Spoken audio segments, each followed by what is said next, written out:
Important update about YouTube playlists. Hey everyone. We've received many messages asking why our YouTube playlists aren't showing up.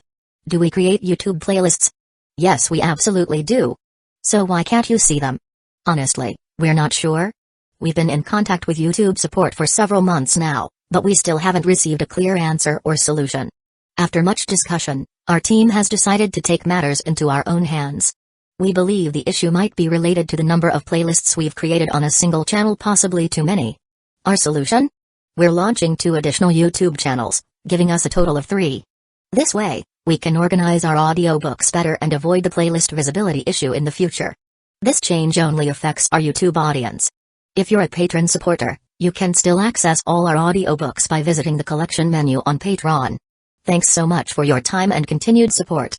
Happy listening. I'd feel pretty humiliated. Such a socially charged comment. My turn, then. Shire again placed his Shiro token on the start and rolled the die. 4.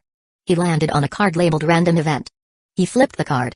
It read, after school random event. What's this? Basically, after school, does the president go out to play or study at home? Study at home. Got it. Fujiwara handed him a card. Congrats, President. You've earned the bookworm title. Are you screwing with me? Cards landed on were discarded into the graveyard so other players could catch up more easily. Kaguya rolled and triggered a lucky event. Finding 10,000 yen. Ishigami rolled and landed on an unlucky space. Traffic accident. Luckily, as long as he rolled more than 1, he could avoid it. He rolled a 2 and was safe. The childhood phase didn't earn much money, but once they entered adulthood, the financial gains increased significantly. Thanks to his bookworm title, the president got into a top university and landed a stable job. Kaguya kept landing on lucky spaces, so her funds were way ahead. As for Ishigami and Rinji, these 2 unlucky souls kept hitting bad spaces. Ishigami's funds were nearly 0.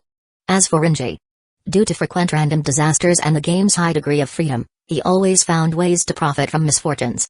For example, during a robbery, he rolled double 6s and beat up the robber, taking his money. Or when a brat damaged his stuff and cost him money, he kidnapped the kid and extorted their parents for cash. After this series of stunts, Rinji's funds ranked just behind Kaguya, who kept hitting lucky spaces. Rinji-kun, you really can't judge a book by its cover. Watching Rinji's evil schemes in-game, Fujiwara commented. Turning adversity into opportunity. Methods don't matter as long as you win. Rinji said. But yeah, this actually feels like a game. It wasn't just Rinji. The others also found the game surprisingly enjoyable. Right. I wasn't praising you, Fujiwara. I was appreciating that the rest of the tabletop gaming club are normal people. After Shire again finished trolling, it was Kaguya's turn. 6 points. This is the marriage space? Kaguya looked at the card that said marriage and turned to Fujiwara. Oh, the marriage space means you marry the player closest to you on the board. From then on, you share events. Kaguya and Shire again were both shocked. Kaguya is getting married? Who's her partner? He frantically checked where her token was, and the closest one was Takuman Rinji. No. Shire again's brain conjured the image of Kaguya in a wedding dress and Rinji in a tuxedo walking into a chapel. Foam practically frothed at his mouth. Rinji stared blankly at Fujiwara. Where's the divorce space? Chapter 234, this game has no gender bias. Where's the divorce space? Rinji-kun, are you? Duh. Of course I want a divorce. Rinji replied.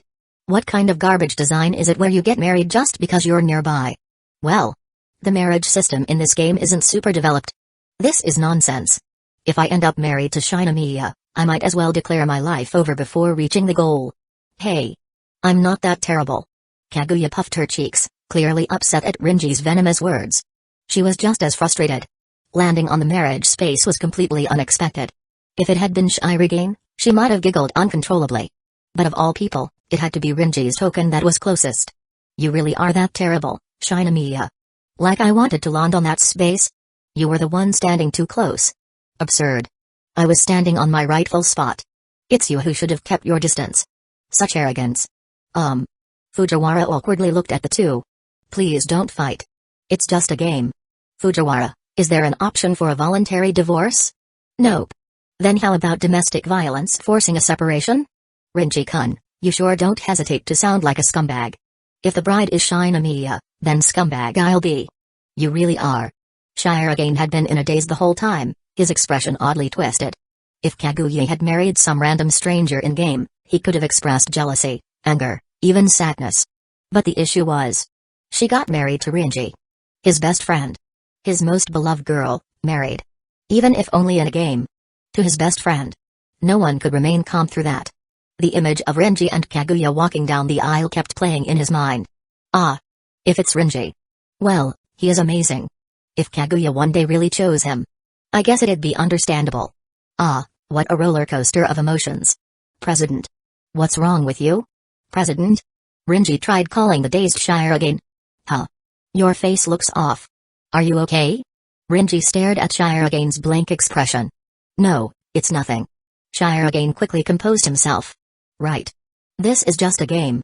It's not like Kaguya actually married Renji. What was I even thinking? He regained his confidence. By the way, Fujiwara suddenly added, pulling out the game rules, since there's a wedding, each player must pay 50,000 yen in gift money. Humphrey, 50,000 yen? No problem. Shirogane forced a smile and pulled out his wallet. No, President, in-game currency is fine. No need for actual cash. Shirogane was clearly not okay. He swore to himself he never wanted to hear anything about Kaguya marrying someone else again. Even in a game. Ishigami rolled and hit another unlucky space, but rolled high enough to avoid disaster. Then it was Renji's turn. He rolled a 6, landing on an unlucky space. Fujiwara flipped the card and exclaimed, "Whoa, it's a relationship crisis." Renji and Kaguya, nice. Could the couple not sound so happy about this? Fujiwara muttered. Renji and Kaguya, we want to sound happy. They're so in sync, but why is their relationship so awful? Fujiwara handed the die to Renji. If you roll a 4 or higher, you're officially divorced. Without a word, Renji rolled the die. 6. Divorce successful. Alright. Kaguya and Renji shouted in unison, while Shirogane finally let out a sigh of relief. Shirogane rolled the die and ended up right behind Kaguya. Kaguya's eyes sharpened. If I land on another marriage space, then my next spouse would be the president. I can't wait to see that slightly shy, slightly expectant look on his face. With that in mind, Kaguya rolled the die. 1. Currently, she was only 3 spaces away from Shirogane, while Renji was 5 spaces ahead. As long as they kept this distance, the next marriage square would lead to her marrying the president. Kaguya was starting to really enjoy this game. The next few rounds were uneventful. Ishigami's funds stayed at 0, Fujiwara Chika remained mediocre, Shirogane landed a decent job thanks to his elite education, earning a small income each turn, and Kaguya kept hitting lucky tiles to the point her company went public, large income every round. As for Renji, he hit more unlucky tiles than lucky ones. These included war zone or terrorist attack events, but through high rolls, he managed to turn all of them into his own business ventures, eventually becoming a Middle Eastern powerhouse. His funds now surpassed even Kaguya's. Fujiwara, Renji-kun's way of making money is really baffling. Renji, I'm just making full use of the game's freedom. After he rolled, it was Shirogane's turn again. Shirogane rolled a 4 and, due to the discard rule, moved up right in front of Renji. The space he landed on happened to be a marriage space. Kaguya. She checked the distances. Shirogane was 4 spaces from her and 10 from Fujiwara. Which meant, I'm getting married to the president? Her cheeks flushed red, and the corners of her lips curled upward. After so long playing the game, finally. Ah, I forgot to mention something. Fujiwara suddenly said. The marriage system in this game doesn't take gender into account. It only considers distance. Huh? So, the president will marry the player closest to him. And the closest to Shirogane was Renji, just 1 space away. No. Kaguya's face contorted like a character in the Scream by Munch. Her whole expression and posture twisted into despair. Chapter 235, The Man Who Married 3 Times the President and Renji-kun. Am married? Fujiwara glanced at Shirogane, then at Renji. Her expression was practically glowing. Renji stared at her and silently placed a roll of tissues on the table in front of her. Secretary Fujiwara, you might want to wipe that nosebleed. Oh, thanks. Fujiwara took the tissue and wiped her nose. Sure enough, she hadn't even noticed it was bleeding. But really, who could blame her? The image of Shirogane and Renji getting married was just too stimulating. Secretary Fujiwara. Are you screwing with me? Huh? No way. I mean, marrying Shinomiya was already bad enough. Failed marriages happen, fine, but... At this point, a dangerous gleam appeared in Renji's eyes. Why the hell am I marrying a man? Didn't the game developers think to include a gender setting? Rinji-kun. Fujiwara, now with tissues stuffed up her nostrils, put on a solemn expression. The times have changed. Go to hell. Rinji looked absolutely disgusted. Shirogane looked just as miserable. He glanced sideways at Rinji. Rinji is so gentle. But he's a guy. He's prettier than most girls. Even Kaguya is probably jealous. But he's a guy. He's an amazing cook, trusts me completely, has insane feminine charm. But damn it, he's still a guy. Leaving Shirogane and Rinji aside, Kaguya was now in a state of full-blown panic. The president. Married someone else? No, calm down. It's just a game. Rinji's a guy. This is just one of those weird comedic tropes games use. Yeah, it's just for fun. She took a deep breath and tried to regain her poise. Humphrey. I'm a proud Shinomiya. I won't lose my composure over a silly board game. It's just a gag. Just imagine. The president marrying Rinji in a wedding dress. She tried to conjure up a silly image to push away her anxiety. But then. Why doesn't it feel wrong? Where's the sense of wrongness? She imagined Rinji in a wedding gown. And it actually worked in her head. And standing beside him, Shirogane looked. Oddly fitting too. No. This isn't real. Kaguya-san, are you alright? Fujiwara looked over at her with concern. Kaguya's expression had gone through several transformations, but now she looked completely hollowed out. No. I'm fine. Life is truly full of surprises. Alright then, let's keep playing. Fujiwara continued. According to the rules, whenever someone gets married, the rest must pay a wedding gift. Kaguya-san, it's in-game money. Put your real wallet away. Seeing Kaguya take out her wallet, Fujiwara quickly stopped her. Kaguya rolled next and got a big funding boost, increasing her company's value by 5 billion yen, surpassing Rinji.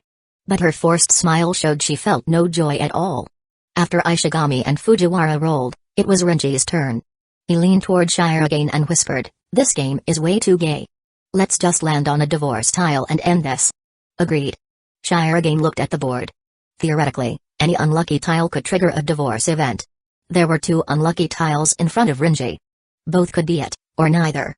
It all depended on luck. It's all you now, Rinji. Got it. Rinji shook the die in his hand and tossed it. 3. He landed on an unlucky space. Fujiwara flipped the card and exclaimed, "Oh! Husband has an affair. That can trigger a divorce." Rinji and Shirogane, why would I cheat? Both naturally saw themselves as the husband. It was Rinji's job to roll again. According to the rules, rolling 4 or below would trigger the event successfully. With his uncanny die control, Rinji easily tossed out a 1. Divorce successful. Wow, Rinji-kun got married and divorced at lightning speed twice now. Fujiwara grinned wickedly. Nice. Your tabletop gaming club's budget for next semester? Gone. Eh? Shirogane breathed a small sigh of relief, then looked up. Only to see Kaguya giving him a flowery smile. Oh my, President's divorced already? How unfortunate. My misfortune really brings you that much joy? After Rinji rolled, it was Kaguya, then Fujiwara and Ishigami. The game seemed to return to normal. But before 2 rounds passed, chaos struck again. Fujiwara rolled 2 consecutive 6s and caught up. On her next turn, she rolled yet another 6. She landed on a marriage space. Why are there so many marriage tiles in this game? Are you all that desperate? Love is humanity's eternal theme. Even if you phrase it so nobly, Fujiwara, it doesn't cover up the game's clear design flaws. Rinji muttered, glancing at the board. So who's closest to you? Crap, it's me again. Thanks to her catching up, Fujiwara was 3 spaces from Shirogane, 5 from Kaguya, 7 from Ishigami, and just 2 from Rinji. He was the closest. Hee. I'm getting married too. Fujiwara giggled and leaned against Rinji. Even though it was a game, she couldn't help but daydream about being a bride one day. As for Rinji, the man forced to marry for the 3rd time was already calculating the nearest divorce tile. What he didn't know was that Ishigami had been reading the game manual throughout the game. He wanted to see if there were any mechanics that could be improved. And in doing so, he made a discovery. Since this was the happy life game, the probability of bad events was low, though he didn't know why he kept triggering them. The lucky, random, and unlucky event ratio was 3, 7, 2, and there were only 2 divorce-triggering unlucky cards. Rinji had already hit both of them. Meaning, there were no more divorce options left.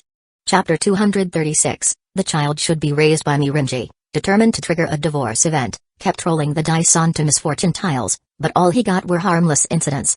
The entire game didn't contain many misfortune events to begin with. The ratio of lucky, random, And misfortune events was 3, 7, 2, and most of those misfortunes had already been triggered by Ishigami and Renji. TCH, why aren't there any divorce events? Takuman, you seem to really hate the marriage event, huh? Fujiwara said with a smile. But marrying me is super lucky, you know. I'm not even going to question why you used the word marry from your point of view, but marrying someone who's constantly finding new ways to deal critical damage to me is definitely a massive L. As he spoke, his eyes drifted to the few remaining misfortune event cards on the board. Don't tell me there aren't any emotional breakdown type events left. Humphrey. Fujiwara's smug expression only confirmed Renji's suspicion. Forget it, couples share the effects of the tiles anyway, right? Yep. So if I just throw her into a car accident event, I can lose my wife, right? Hey. Renji-kun, that's going too far. Fujiwara cried out. To think you'd target your beloved wife. You're the worst. This is just a game, and you're not my wife anyway. The game continued. After Shirogane and Shinamiya finished their dice rolls, it was Fujiwara's turn. She rolled a 3 and landed on a random event tile. Oh, it's the childbirth tile. Huh? What's that? It means giving birth. Ishigami explained, reading from the rulebook. Players who are married will have a child when landing on the childbirth tile. The remaining players this round must each pay a 100,000 yen gift.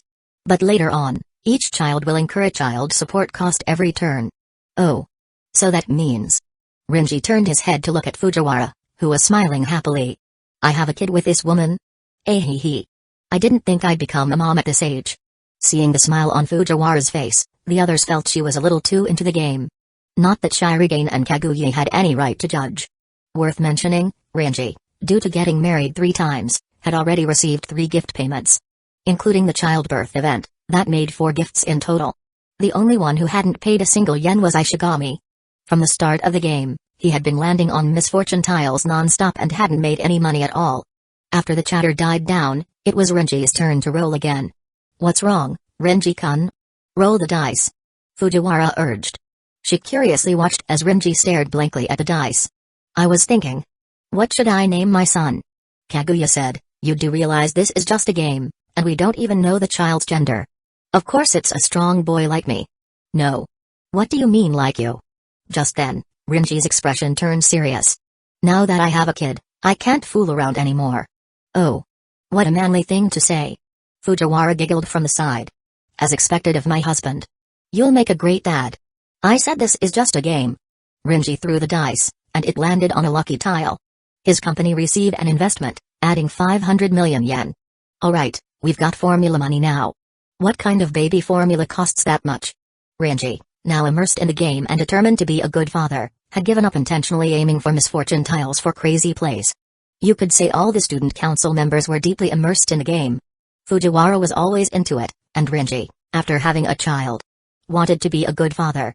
Meanwhile, Shirogane and Kaguya were both searching for marriage tiles, each hoping the other would land on one so they could marry. The only one still out of sync was Ishigami. He kept landing on misfortune tiles. Car crashes, muggings, even a trip to jail, skipping 3 turns. He hadn't achieved anything and had the lowest funds, sitting at 0. His game experience was miserable. When the round ended, it was Renji's turn again. Another lucky tile. His child received an offer from a prestigious school. Looks like I'll have to personally raise this kid. Wait. As soon as Renji said that, Fujiwara grabbed his shoulder. A child should definitely be raised by me. I have more love and care than you, Renji-kun. Though it was just a game, her maternal instinct suddenly went into overdrive at those words. You idiot, what love? Can you raise him to be a real man? I don't trust you to raise him properly, Renji-kun. What's there not to trust? I'll raise him better than you. I don't want my son turning out like you. No, it should be me. Me. Kaguya. Do you guys even realize this is just a game? 2 people arguing over the custody of an imaginary, non-existent child. It was kind of impressive. Shirogane looked at Fujiwara and Renji, and for some reason, got a strange sense of déjà vu. It didn't feel like a husband and wife arguing. It felt like 2 moms fighting over custody. As the game continued, the group entered the retirement zone. Ishigami, who had been barely hanging on since the beginning, finally died upon entering. He had landed on a serious illness misfortune tile and then rolled only a 1 the next turn. Gloriously became a corpse. What a trash game. Being able to consistently land on the worst possible tiles. Ishigami is kind of amazing in his own way. Aside from Ishigami's mid-game death, the rest of the group completed the game. Final money rankings: first, Rinji 2nd, Shinomiya Kaguya 3rd, Shirogane Miyuki 4th, Fujiwara Chika. As the game ended, Shirogane and Kaguya sighed. They never landed on the marriage tile, and ended the game alone. Only Rinji and Fujiwara lived a happy married life. My child turned out healthy thanks to me. No, that's my doing. Of course, their married life wasn't exactly the most stable. Chapter 237, the 67th Student Council officially disbands. Finished packing everything? Yeah. On the last day of the week, the Student Council members gathered to clean up the office and move out their personal items. This marked the official end of their Student Council activities. Shirogane's term as Student Council President had came to an end, and it was time to step down for the next round of elections at Shuchen Academy. It's really over now, huh? Yeah. Shirogane said with a smile. This Student Council held memories for all 5 members, but everything eventually must came to an end. Though noisy, for Rinji, it had been a truly unforgettable place. A whole year went by so fast. I only joined for a little over half a year, but it feels like it's been forever. Rinji said with a smile. Come to think of it. Ishigami said suddenly, isn't there a hidden room in the council office? Huh? There is? Seeing everyone's confusion, Ishigami walked to the corner and moved a cabinet aside. Behind it was a large door. What? There was a hidden room? We never noticed that before. Shirogane and Fujiwara both cried out. Despite being the earliest student council members, it was the latest member, Ishigami, who discovered the hidden room. Should we go in and check it out? Let's leave it for the next student council to explore. The group looked around the office one last time.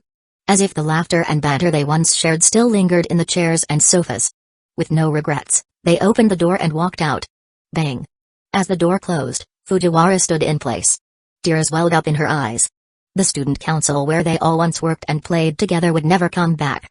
Geez, Fujiwara, you're so sneaky. Kaguya comforted her, though her own eyes were glistening with tears. This past year. Thanks, everyone. Shirogane closed his eyes and thanked them all.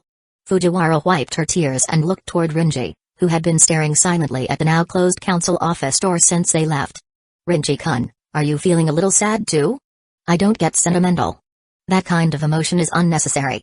Rinji smiled faintly. But still, I guess I'll miss it a little. After all, you guys are truly irreplaceable friends. Of course.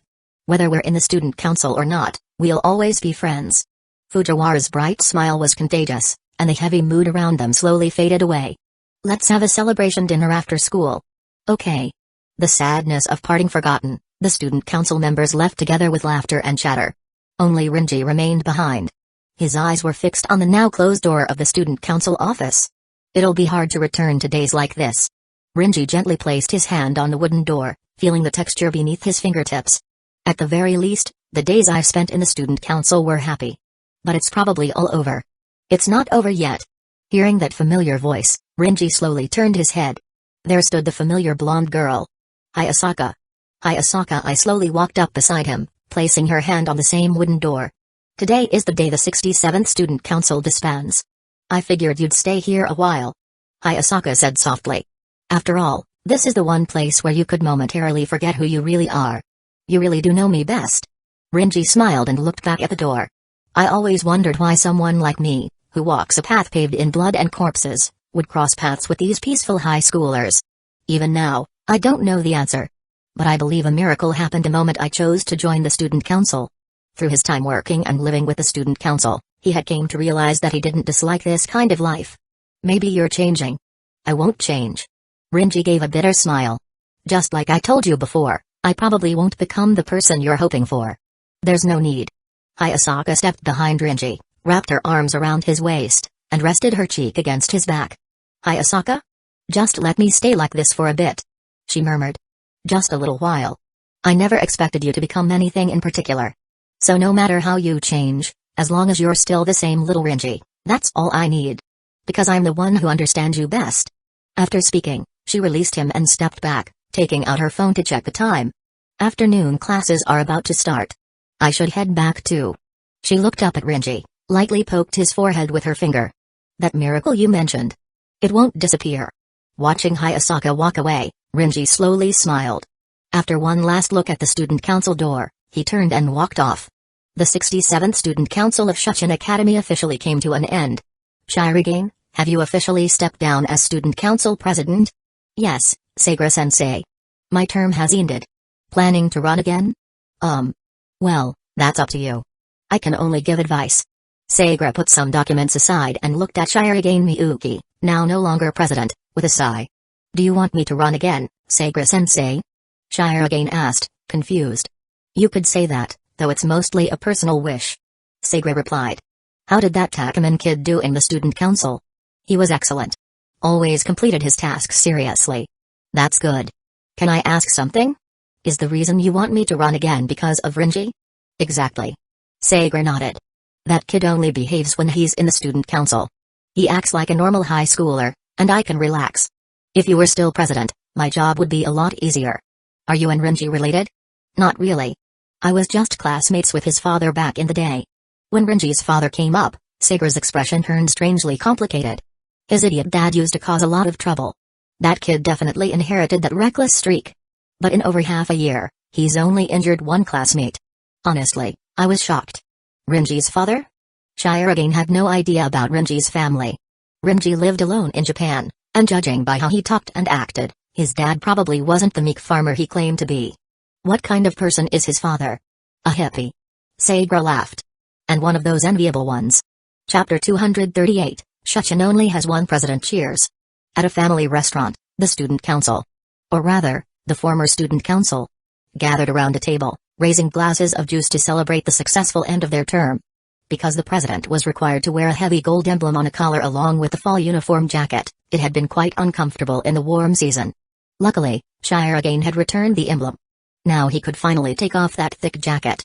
Phew, I feel so much lighter.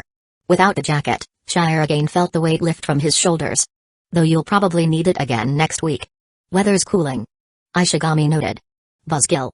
Now that he had stepped down, Shirogane felt visibly more relaxed. Renji, sitting in his seat, chuckled. Can't wait to see what kind of guy takes over as the next student council president.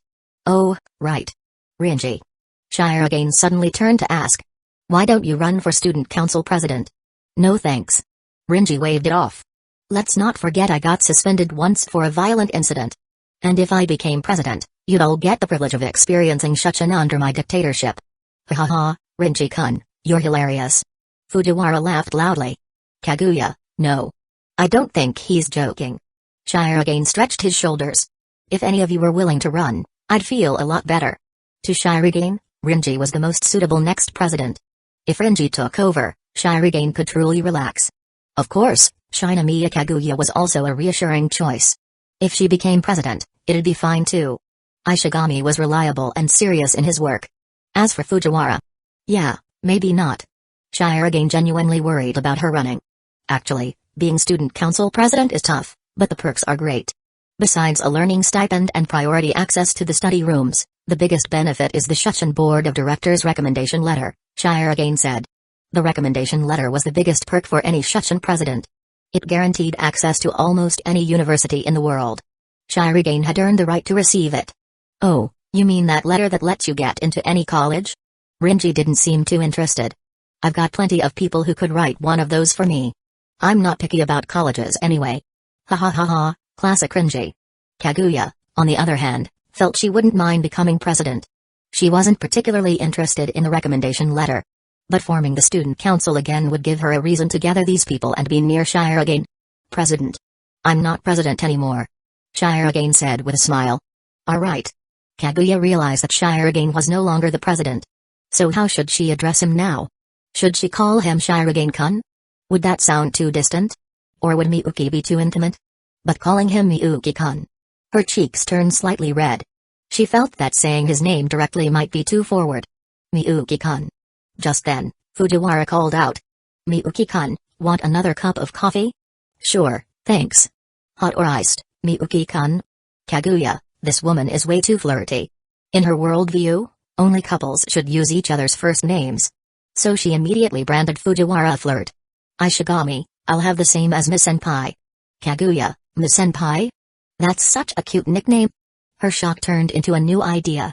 That's it. First name calling is too flirty, but nicknames are totally fine. It still feels close.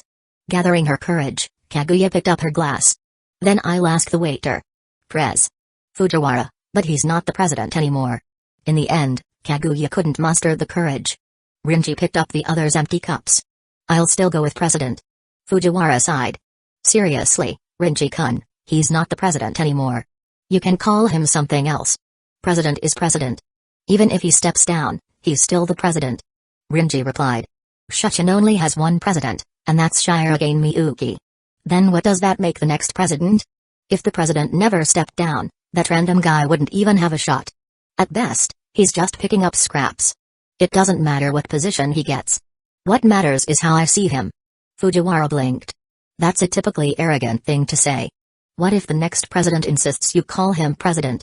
Stupid question. Rinji narrowed his eyes at Fujiwara. I'd break his arms and legs and dump him into Tokyo Bay to feed the fish. Rinji-kun, you might want to tone down your dangerous thoughts.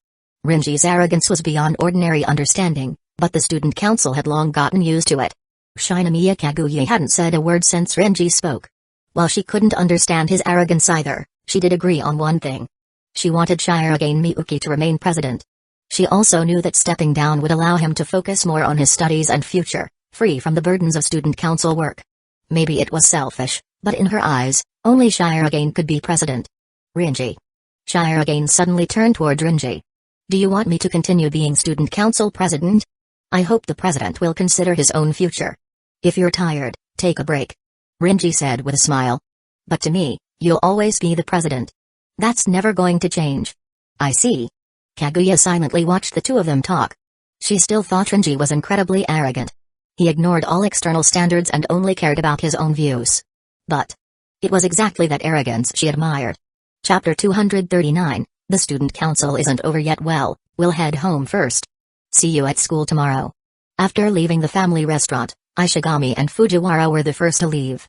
Shirogane and Rinji lived in the same neighborhood, and Kaguya's house was along the way, so the three of them walked together.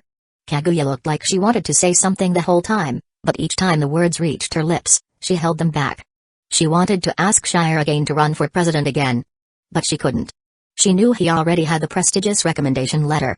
Running again would only burden him more. Maybe it was better to leave it as a wonderful memory. Rinji walked behind them. As they neared Kaguya's house, he suddenly stopped. President, go ahead and walk Shinomiya back. Something wrong? Not really. Rinji smiled. Karura just messaged me, so I'll be heading off for a bit. I'll get home on my own later. Oh. He waved goodbye and walked in the opposite direction with his phone in hand. Now only Shirogane and Kaguya remained, walking side by side. After arriving at her mansion's front gate, Shirogane said goodbye and was about to turn to leave. Suddenly, a small hand tugged at his sleeve. Shinomiya. Shirogane turned around. Kaguya, head down, had grabbed the edge of his sleeve timidly. Can't I say something selfish, just this once? Something I'll only ever say once in my life. Kaguya raised her head, her bright eyes gazing into his. I think the role of student council president really should belong to you. She didn't want the student council to end. She wanted to keep what they had. Unlike Rinji, she couldn't act solely based on her desires. If the student council ended, she'd lose her reason to be by Shirogane's side. Shirogane blinked.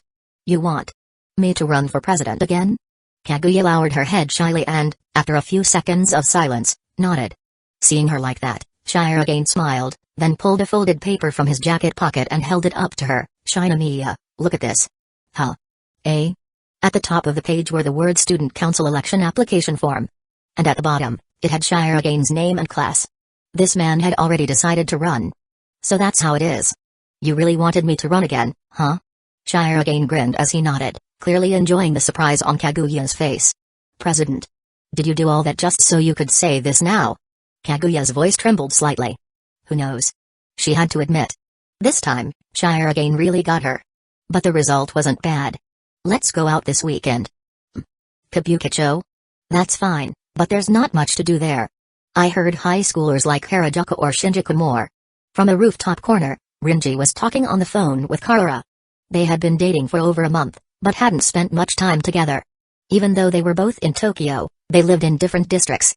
They could only meet on weekends, and not much had happened during those visits. Though Garuda was very eager to have a child with him, Rinji had always managed to hold himself back. After all, they were only 16. But as a couple, going out together was normal. So this time, Rinji took the initiative to invite Garuda out. Evening works best. Yeah, okay. I'll wait for you at the entrance. After confirming the time, Rinji ended the call. He was genuinely looking forward to their weekend plans. Strictly speaking, it would be their first real date. BC. Just as he was about to call a cab, another call came in. The caller ID read, Shirogane Miyuki. Hello? President? Rinji, sorry. I didn't mention something earlier. What is it? Leaning against a building wall, Shirogane took a deep breath. I've decided to run for student council president again. His voice traveled through the phone into Rinji's ear. Rinji opened his mouth, then closed it, smiling. That's great. I want you to help me again. Of course. Thanks. Shirogane chuckled, a noticeable sense of relief in his voice. I'll probably be really busy the next few days. Need to prep all the campaign documents. Looks like another few nights of no sleep.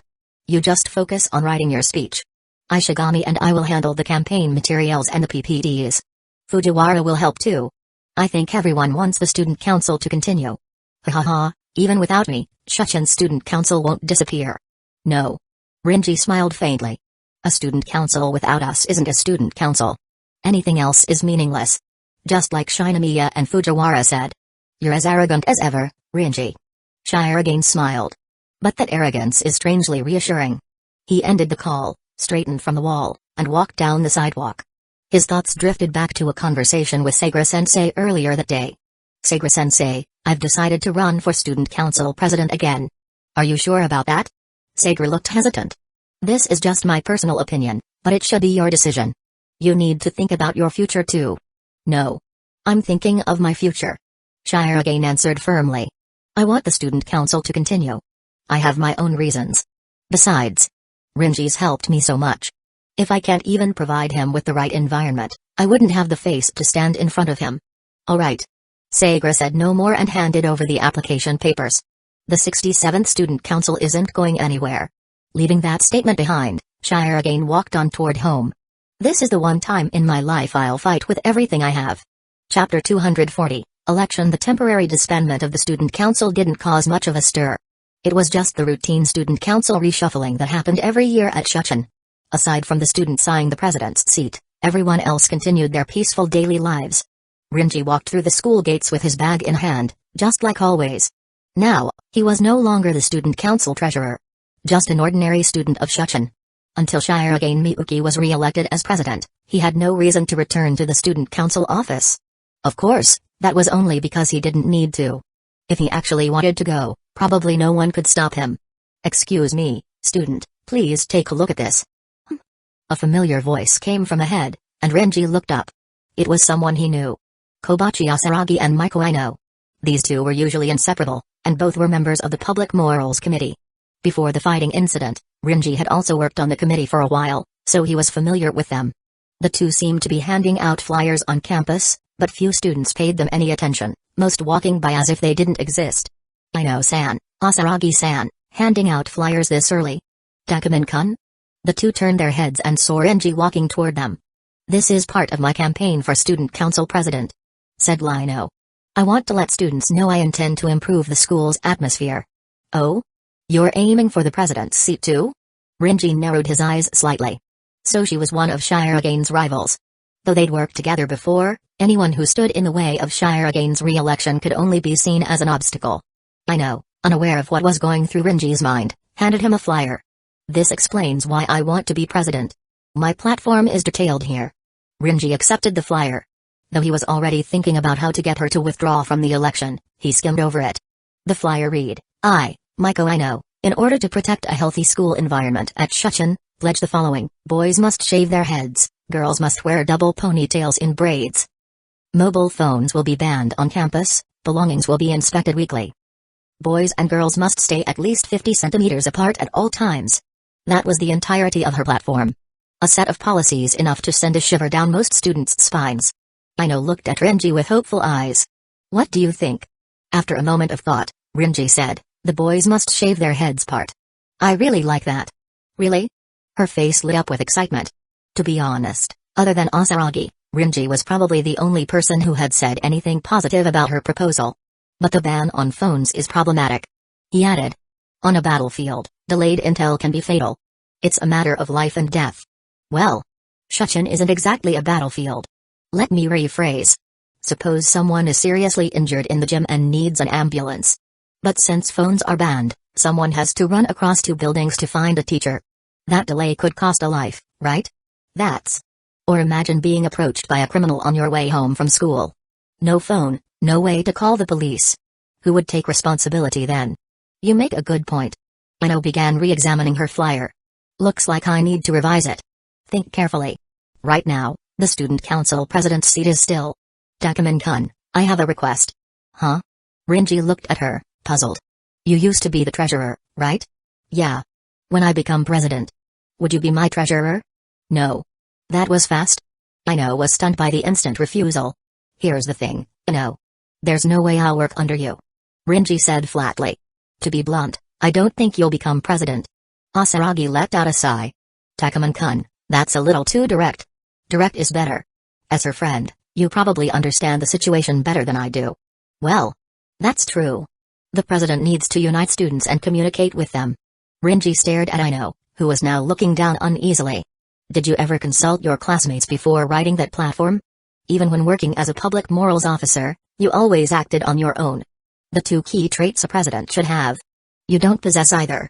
Don't forget, the position is decided by student vote.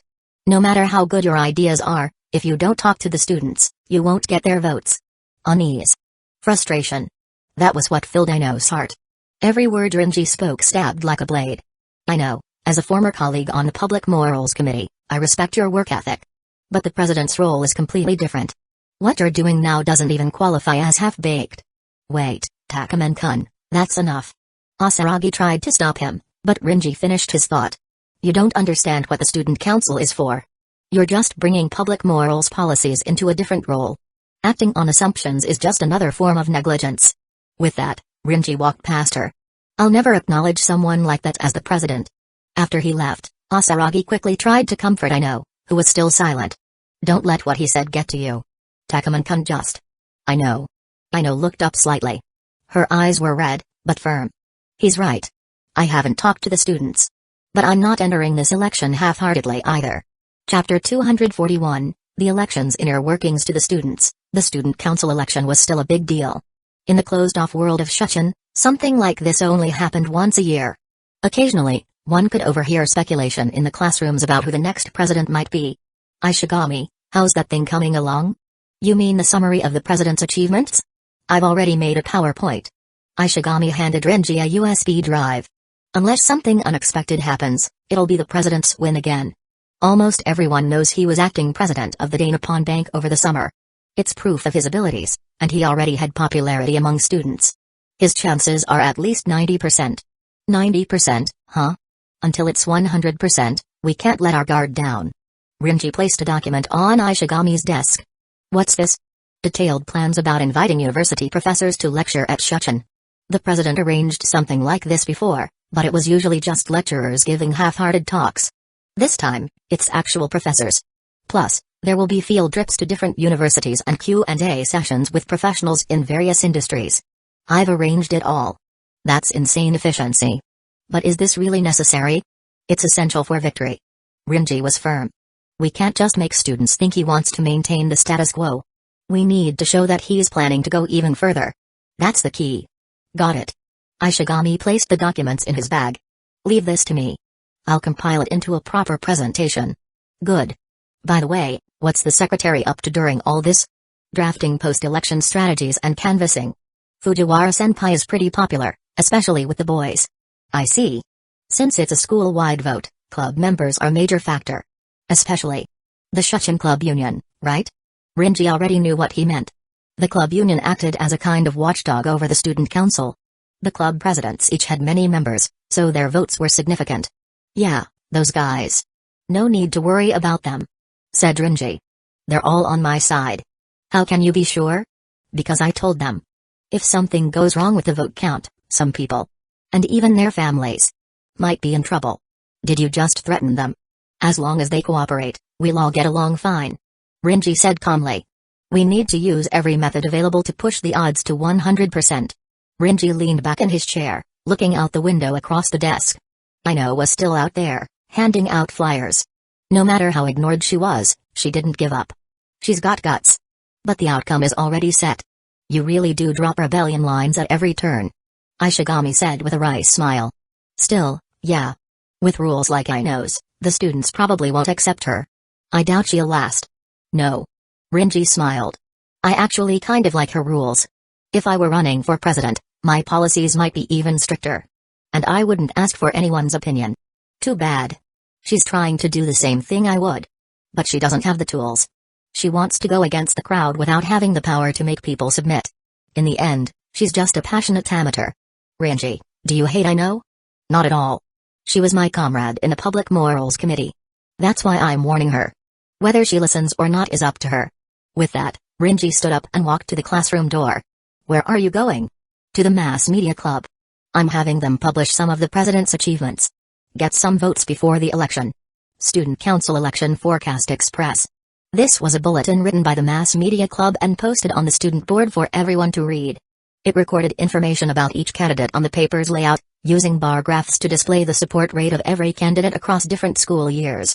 There were 3 candidates running for Student Council President: Miyuki Shirogane, second year, support rate 71%; Maiko Ino, first year, support rate 16%; Hayato Hongo, second year, support rate 13%. From the newspaper, it was easy to see that Shirogane had an overwhelming lead. However, whether this advantage would last until the final vote was still uncertain. There could always be unexpected developments. No surprise there, it's President Shirogane after all. Such a dominant lead. Ino's working really hard too. After posting the bulletin, Mass Media Club members Karen Kino and Erika Koz were about to leave when a male student approached them. At least show some concern for your classmates' campaign. It was Hayato Hongo, a student from Class 2C and one of the candidates. Ah, it's Hongo. The one in dead last. Could you not say it like that? Even if you're not wrong. Scratching his head with a wry smile, Hongo spoke to the 2 clubmates. Even though I'm trailing now, there's still a chance to turn things around before the official vote. Karen Kino, no, you don't. Shirogane's leadership is simply on another level. Erika Koz, get real. The moment Kaguya-sama stood by his side, the election was already over. Hongo.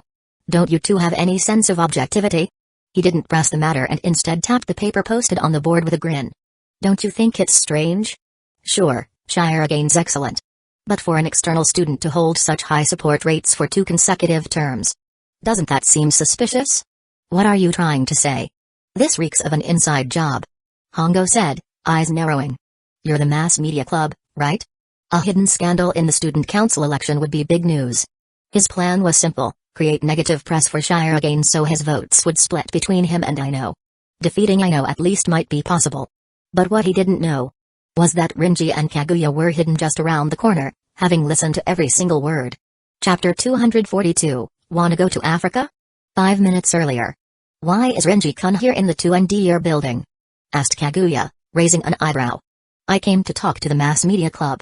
And you, Miss Shinomiya? Same. Seems we have similar goals. Rinji smiled. Normally, I don't care much for you, but it's election season. Let's set our differences aside for now. Agreed.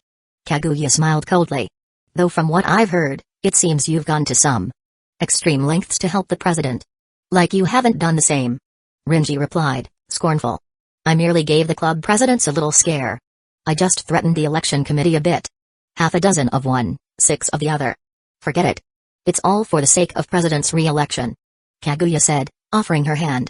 For that goal, let's work together. Rinji chuckled and shook her hand. Temporary alliance during election season. Pleasure working with you. The 2 walked off toward the Mass Media Club office. What's your purpose there? Kaguya asked. To publish a favorable article on the president and increase his visibility. I'm there to lobby the club head and get them to vote for him. Same end, different route. Kaguya glanced down the hallway. The club head owes me a favor. I saved her from falling into a canal in our first year. She won't turn me down. Her expression turned steely. But if she refuses for the sake of fairness, then I'll take over. Rinji said. Her father runs a news agency. I've got plenty of leverage. Kindness first, coercion second. Let's go. They were about to step out when they spotted a male student talking to the 2 newspaper girls. That's Karen Kino, Erika Koz. And one of the candidates, Hayato Hongo. Someone beat us here? Rinji frowned. Let's see what he's up to first. So the two of them hid around the corner, quietly listening in. Hidden corruption in the election would make for a big scoop, Hongo said with a sly grin. Karen's expression turned sharply cold. What are you plotting, Hongo? Well, I was thinking. Are you trying to die? Eh? Startled by her sudden threat, he looked again and saw Karen's empty, lifeless stare. You dare smear President Shirogane? And no. Alright. Karen's just a little emotional. Erica quickly pulled her aside, then turned to Hongo with a perfunctory smile. We'll be going. Best of luck with the election. TCH. Watching the two girls leave, Hongo clicked his tongue and walked away in the opposite direction. I was hoping to damage Shirogane's reputation and grab some votes. Now I'll need a new plan. Excuse me, are you Hongo-san? A gentle female voice called out. Hongo looked up to see Kaguya, standing before him with a graceful smile. You're Shinamai. MPH. Just as he tried to speak, someone clamped a cloth over his mouth from behind. His consciousness quickly faded. Thud. Hongo collapsed. Rinji stood behind him, expression cold. Shinamiya, status report. Both side corridors are clear, but the front hallway has scattered students. She replied. Then we go out the back. Rinji pulled out a large rolling suitcase from behind. He stuffed Hongo inside, zipped it closed, and stood up. Let's move. Right. Ugh. Hongo slowly opened his bleary eyes, only to find himself in a dim classroom. A single desk lamp lit up the space before him. Two students stood in front of him, as if they had been waiting. Who are you?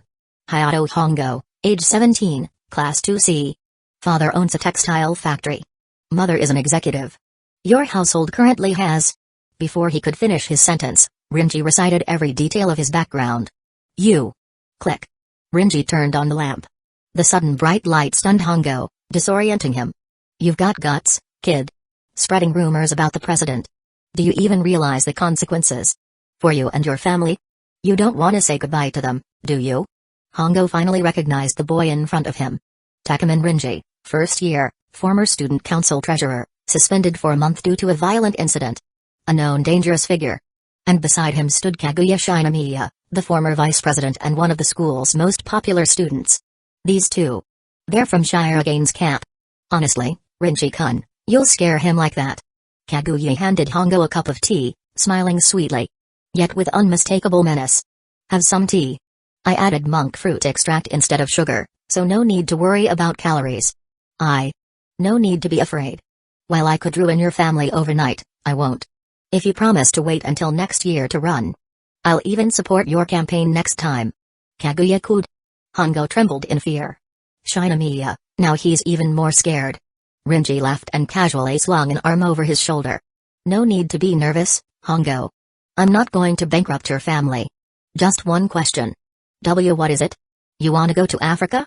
Exclamation mark. That same day, Hayato Hongo voluntarily withdrew from the student council election. Chapter 243, Support Speech. His sudden decision wasn't all that surprising. His approval rating had always been at the bottom. Even quitting to save face was understandable, so the students didn't pay much attention to him. After he decided to withdraw, Rinji specifically ordered him to direct all his supporters to vote for Shirogane Miyuki. It was obvious that Hongo's support came from having broad social connections. If the people he pulled in cast their votes for Shirogane, the chances of winning would be even more solid. Of course, if he refused to cooperate, Rinji had already made the consequences clear to him. Africa or the Middle East. Pick one. Left with no choice, Hongo could only comply.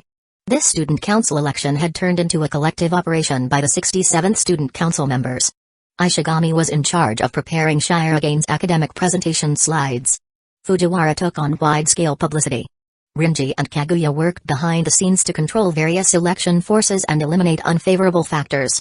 Ishigami and Fujiwara were out in the open. Rinji and Shinamiya operated from the shadows. With this two-pronged strategy, Shirogane's chances of winning had risen significantly. Shirogane and Fujiwara were both in Class 2B. With 2 days to go before the official speech, there were still campaign matters to discuss.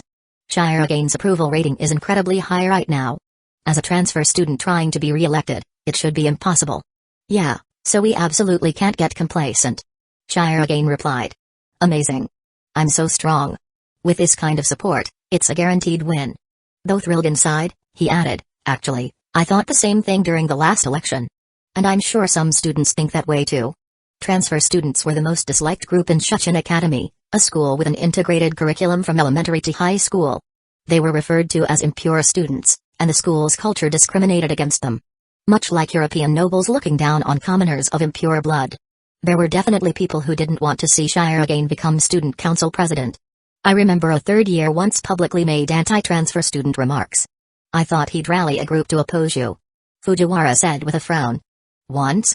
What about now? Apparently, he suddenly dropped out yesterday. His family moved abroad? Abroad? Yeah, to Syria, I think. That's an odd choice of country. I don't know why they left, but the problem still exists in Chechen. Fujiwara said seriously.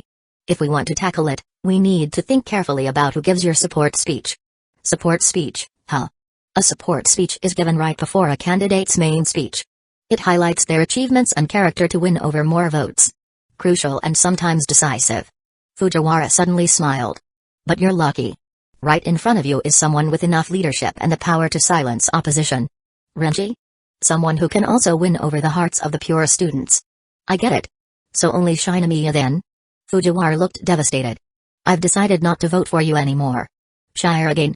Is that really how you see yourself? If so, I sincerely apologize. At the door of Class 2A, Shire again stood there, hesitant. He came to ask Shinomiya to deliver the support speech, but now that he was here, he wavered. Why hesitate? It's just a simple request. Just walk in. But, in what capacity am I walking in? What will the others think? No.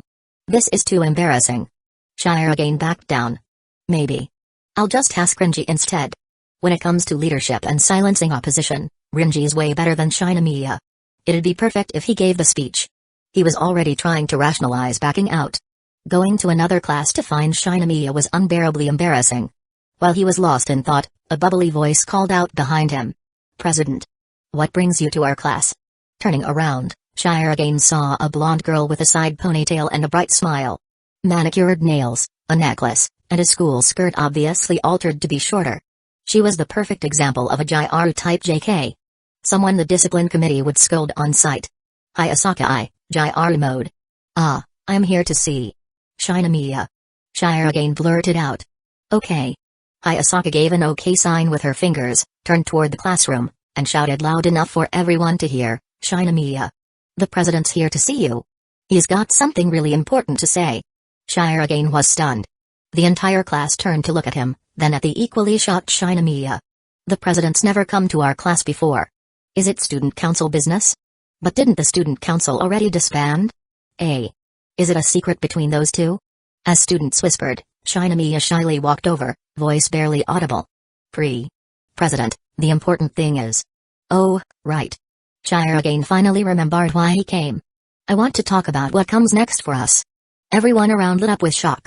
Shinomiya blushed furiously. The president wants to talk about our future together. That wasn't it. Shire again meant to discuss post-election plans and invite her to deliver the support speech.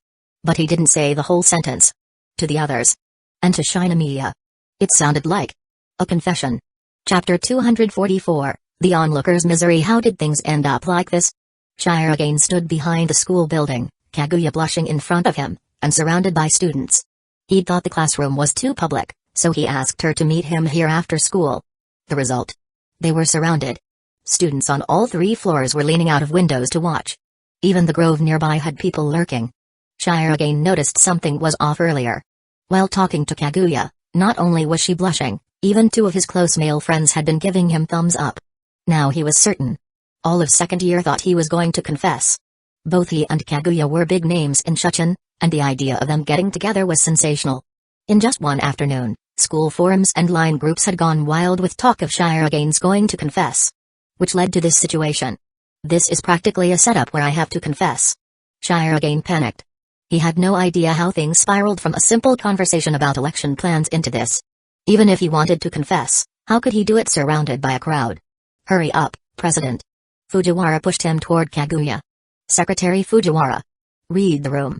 If he told Kaguya he just wanted her to give the support speech now, the crowd would definitely explode. He chickened out. Shirogane, you coward. Humiliating a girl and pretending nothing happened. I'm so disappointed in you. His campaign would be ruined, and he'd be branded a public enemy of women. Even if he didn't mean to confess, it wouldn't matter. The crowd believed in their own version of the truth and would attack anyone who didn't live up to it. Fujiwara, frustrated, stepped in. If you picked Kaguya over me for the speech, then don't hesitate now. She blurted out the worst thing possible. Shirogane nearly fainted. The crowd murmured again. What did Fujiwara mean by that? Is this a love triangle? Oh, this is getting good. Damn it. Fujiwara, why now? And this crowd, always making things worse. If only Renji were here, you'd all be. Huh? Renji? Shirogane seemed to remember something. He silently pulled out his phone and sent a message. On the rooftop, Renji and Ryuju Momo sat quietly. Every day after school, Renji would spend club time here with the astronomy club president. Nothing really happened, but it was peaceful. How's the election going? Most are on the president's side. We can relax a bit, but the tide can turn anytime, so we need to stay alert. Rumor has it you warned the student club union? I just went around canvassing. Some people tried to bargain, so I gave them a little warning. Do you want that kid Shirogane to be the first student council president at Shucha to be free from the supervision of the club union? You make it sound so serious. If I wanted to, I could abolish the club union altogether. They should be grateful I even give them a reason to still exist. Don't push it. But the club union exists only to ensure that the student council president performs their duties seriously. It's meant to serve the entire student body. If I wanted, Shuchin itself wouldn't exist. If there are no students left, who are they going to serve? Said Renji. You're just as dangerous as you were 4 years ago. Said Momo with a smile. But that's what makes you, you. Exactly. BZZ. Feeling his phone vibrate, Renji pulled it out and saw a message from Shirogane. It contained only 3 letters, SOS. The president's under terrorist attack? You're overthinking it. The only person who counts as a terrorist in this school is you. Momo replied. It's probably about what happened at noon today. There's a thread on the school forum saying Shirogane plans to confess. From what I know of him, he's not the type to confess like that. Probably a rumor blown out of proportion. Momo thought for a moment and continued, the rumors say it happened behind the second-year building. That's where. Renji stood up immediately, rushed to the edge of the rooftop, and looked in that direction. Sure enough, he saw Shirogane and Kaguya standing face to face, while the windows of the 3rd floor were packed with students. I see. So now it's just about dealing with those students, right? No. How did you even reach that conclusion? Before Momo could finish, Renji quickly grabbed his bag and pulled out 3 canned-looking devices. He walked to the rooftop's edge, calculated the trajectory, and threw them toward the classroom building. The students leaning out the windows waiting for the confession were instead met with 3 flying canister-like objects. Crash. The windows on the 3rd floor shattered as the cans rolled into the classrooms. Just as students turned to look at them, they suddenly flashed a blinding white light followed by an ear-piercing sound. BZZ. A bright flash burst from the windows, and the previously noisy environment went dead silent. The sound made Shirogane and Kaguya flinch and feel dizzy, and as they looked back, they saw all the students in the classroom passed out. The items Renji had thrown were flashbangs. Chapter 245, I'd even beat your dad smack. Ow, that hurts. Shut up. Inside the school office, only Renji and Sagra Kaname were present. With veins bulging on her forehead and a black paper fan in hand, Sagra had just whacked Renji on the head. Rubbing his head, Renji looked helplessly at the fuming woman. Aunt Kana, why'd you hit me all of a sudden? You've got some nerve asking that. 70% of the second-year students fainted at once. If I hadn't cleaned it up quickly. And thankfully, no one was seriously injured. This could have blown up. Where the hell did you even get those flashbangs? I have my sources. You little punk. Why would you do something like that? Because the president was being surrounded. I had to bail him out. And your way of bailing him out was knocking out every bystander? Exactly. It was extremely efficient. Renji gave a thumbs up. Smack. Ow. You hit me again. Not even my dad hits me like this. Looking aggrieved, Renji stared at Sagra, who looked ready to keep going. I've hit your dad on the head before. Why not you? That logic is flawless. Setting the fan aside, Sagra massaged her temple. Sigh. Why did I even take this cursed job in the first place? You mean looking after me? Of course. That idiot father of yours dumped you in Japan and asked me to look after you. When we first met, you were such a cute kid. How did you turn out like this? Aren't I doing great? Everything I've done here, both Dad and Uncle Zhuk have done too. Sure, Zhuk and your dad have done crazy stuff, but never this bad. The worst they did was carry guns to school, plant explosives in shoe lockers, tase their classmates, set lethal traps in the courtyard, electrify the breadbaskets in the snack bar, turn the football team into mercenaries, and release bioweapons on campus. How am I even alive? Calm down, Aunt Kana. At your age, emotional instability could trigger menopause. Shut up. Thinking back to their school days, the 30-something Sagra collapsed over her desk, clearly traumatized. Honestly though, was I really worse than them? Could you maybe learn from your mom for once? Stop copying your idiot dad. If I remember right, you still married Uncle Shuk in the end. That's not the point. After taking a deep breath, Sagra tried to stabilize her mood. Anyway, rein in a little. I know you've done a lot of shady stuff to help Shiragain's campaign. Like sending a certain student's whole family to Syria. I have been holding back. Could have fooled me. That guy was a die-hard pure supporter. Keeping him around would have hurt the president's chances. Originally, I planned to eliminate him, but I held back. That's why he only got relocated overseas. And if you hadn't held back? Car accident. Way cheaper than moving abroad. All this for a student council election? This election benefits me. The rest don't. That's reason enough for me to act. Rinji said calmly, everything revolves around me. Sagra knew very well. The most dangerous thing Rinji inherited from his father wasn't power, strength, or wealth. It was a way of thinking. Dark rationality. The famous Austrian psychologist Sigmund Freud once said that human behavior is driven by id, desire, and ego, rationality. Instinct drives desires, and rationality suppresses them. Like a brake. Normal people feel like goofing off, stealing, or slacking off, and their rational side tells them, that's immoral. You'll go to jail. Or don't you want that promotion? But not Rinji. When a thought like I want to stab someone pops into his head, his rational side doesn't say don't do it. It starts analyzing, what angle should I stab from? How to cause permanent damage? How to deal with the aftermath? For normal people, rationality suppresses desire. For Rinji, it helps desire form a plan. He doesn't think should I do this? He thinks how can I make this work? Rules, ethics, human decency. None of that matters. Only the goal matters. That is dark rationality. You just had to inherit the worst trait possible. Aunt Kana, if there's nothing else, I'm heading back. I've still got some prep to do for the election. Seeing her still lost in thought, Rinji asked. Fine. Just don't bring weapons to school anymore. That includes flashbangs. No knives either. Got it. Don't make that disappointed face. Just think of it as doing your poor, overworked aunt a favor. Understood. Rinji gave her a polite bow. Thanks for all the trouble. Head on home. Alright. As Rinji left the office, Sagra let out a long sigh and slumped onto her desk. Although no one was hurt this time, it had technically been a security breach. She'd thought it'd be a huge mess to clean up, but the teachers in charge had all acted like nothing even happened. That's when she realized. They'd probably already been silenced by Rinji. He was thorough. Too bad he never applied that to anything good. Fortunately, he still listened to her. If he ever stopped. Staring at her black fan, Sagra murmured softly, really hope this kid finds a girlfriend who can actually control him. Just like his dumbass dad did. Chapter 246, Withdraw from the election. Hayato Hongo has been dealt with.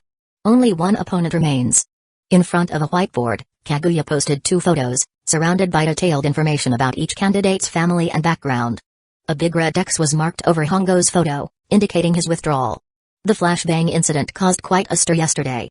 When the students passed out, Shiragain stood dumbfounded. He hadn't expected Rinji to solve the issue so explosively.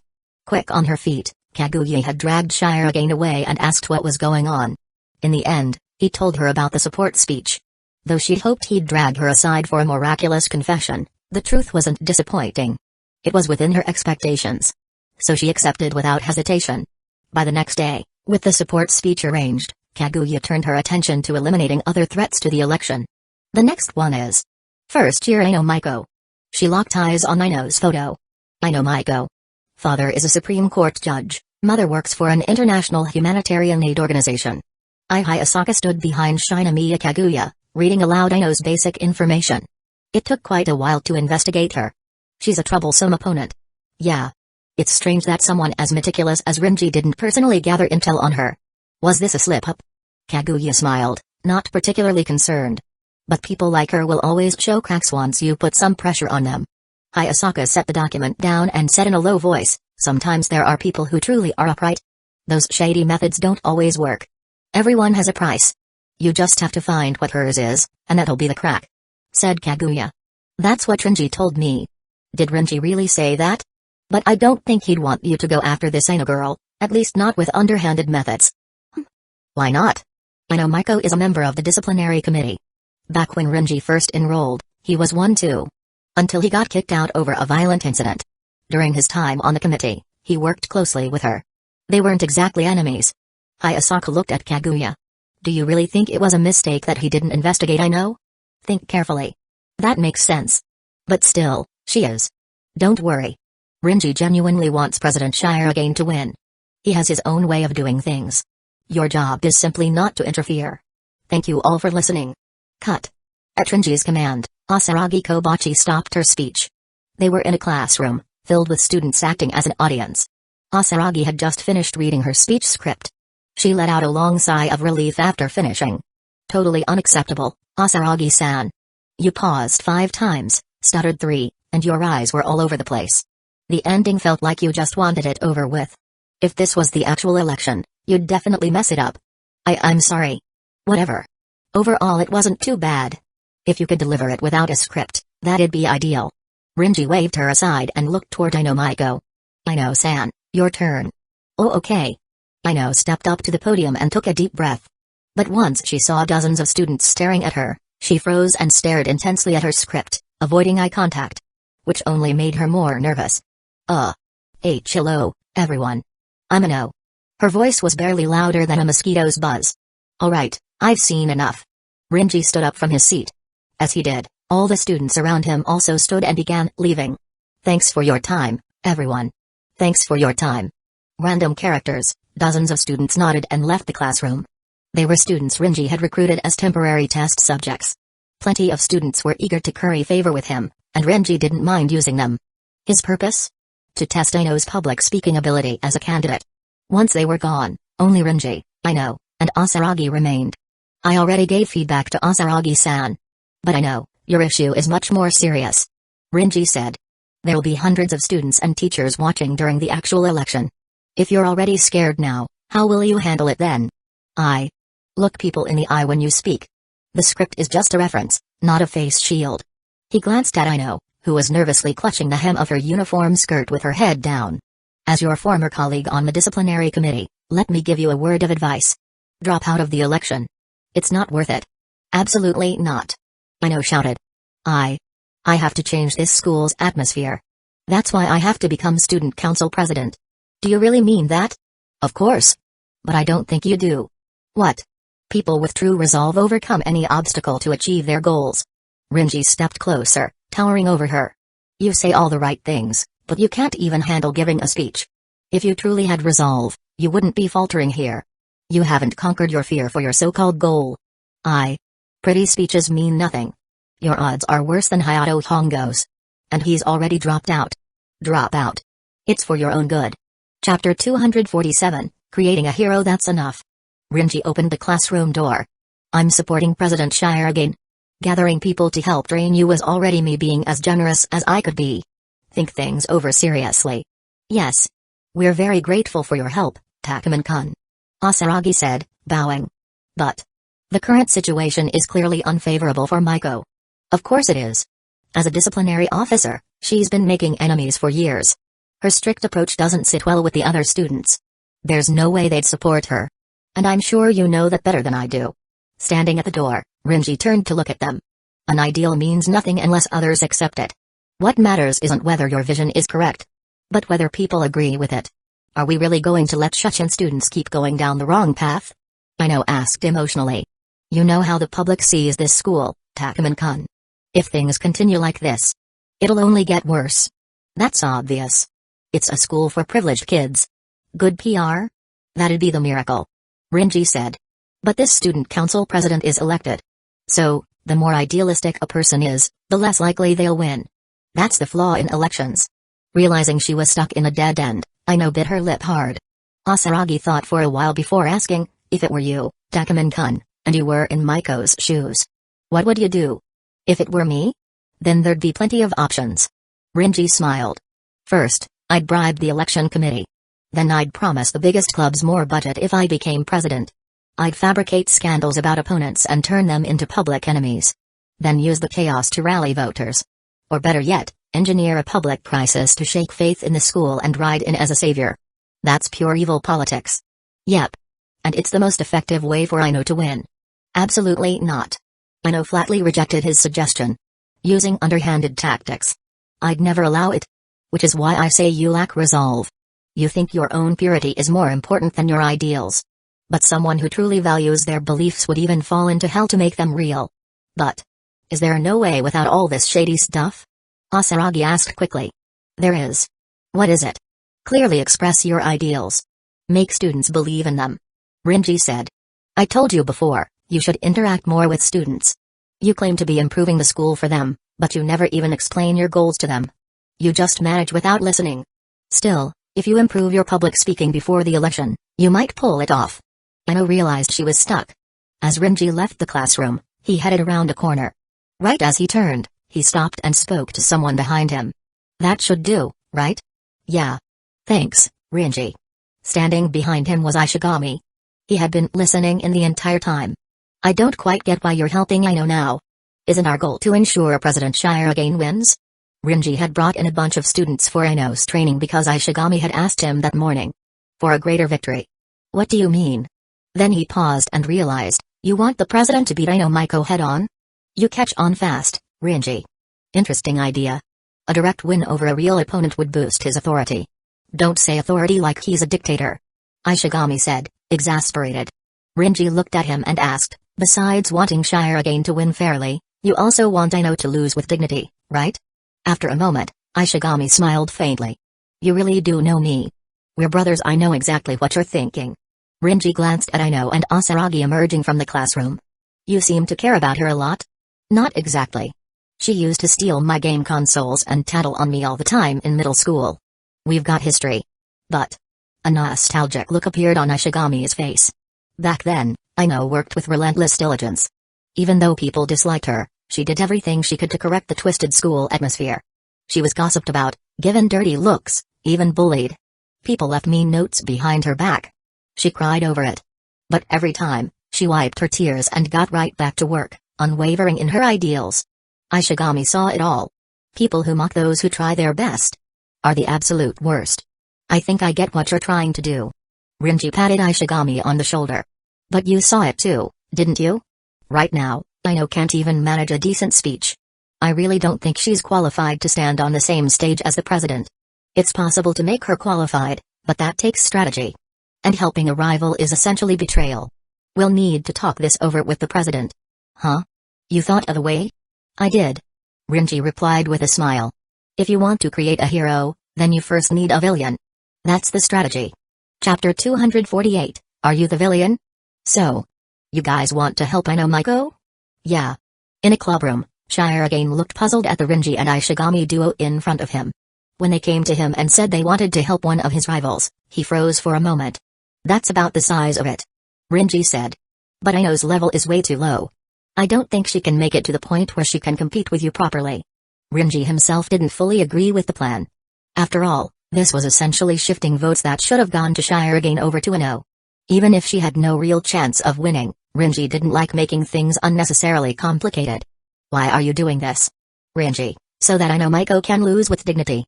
Ishigami, simply put, we just want her to go down with pride. I understand. After a short silence, Shirogane asked, so what do you want me to do? Our original plan was to have the president and Ino both give speeches on their platforms and then debate.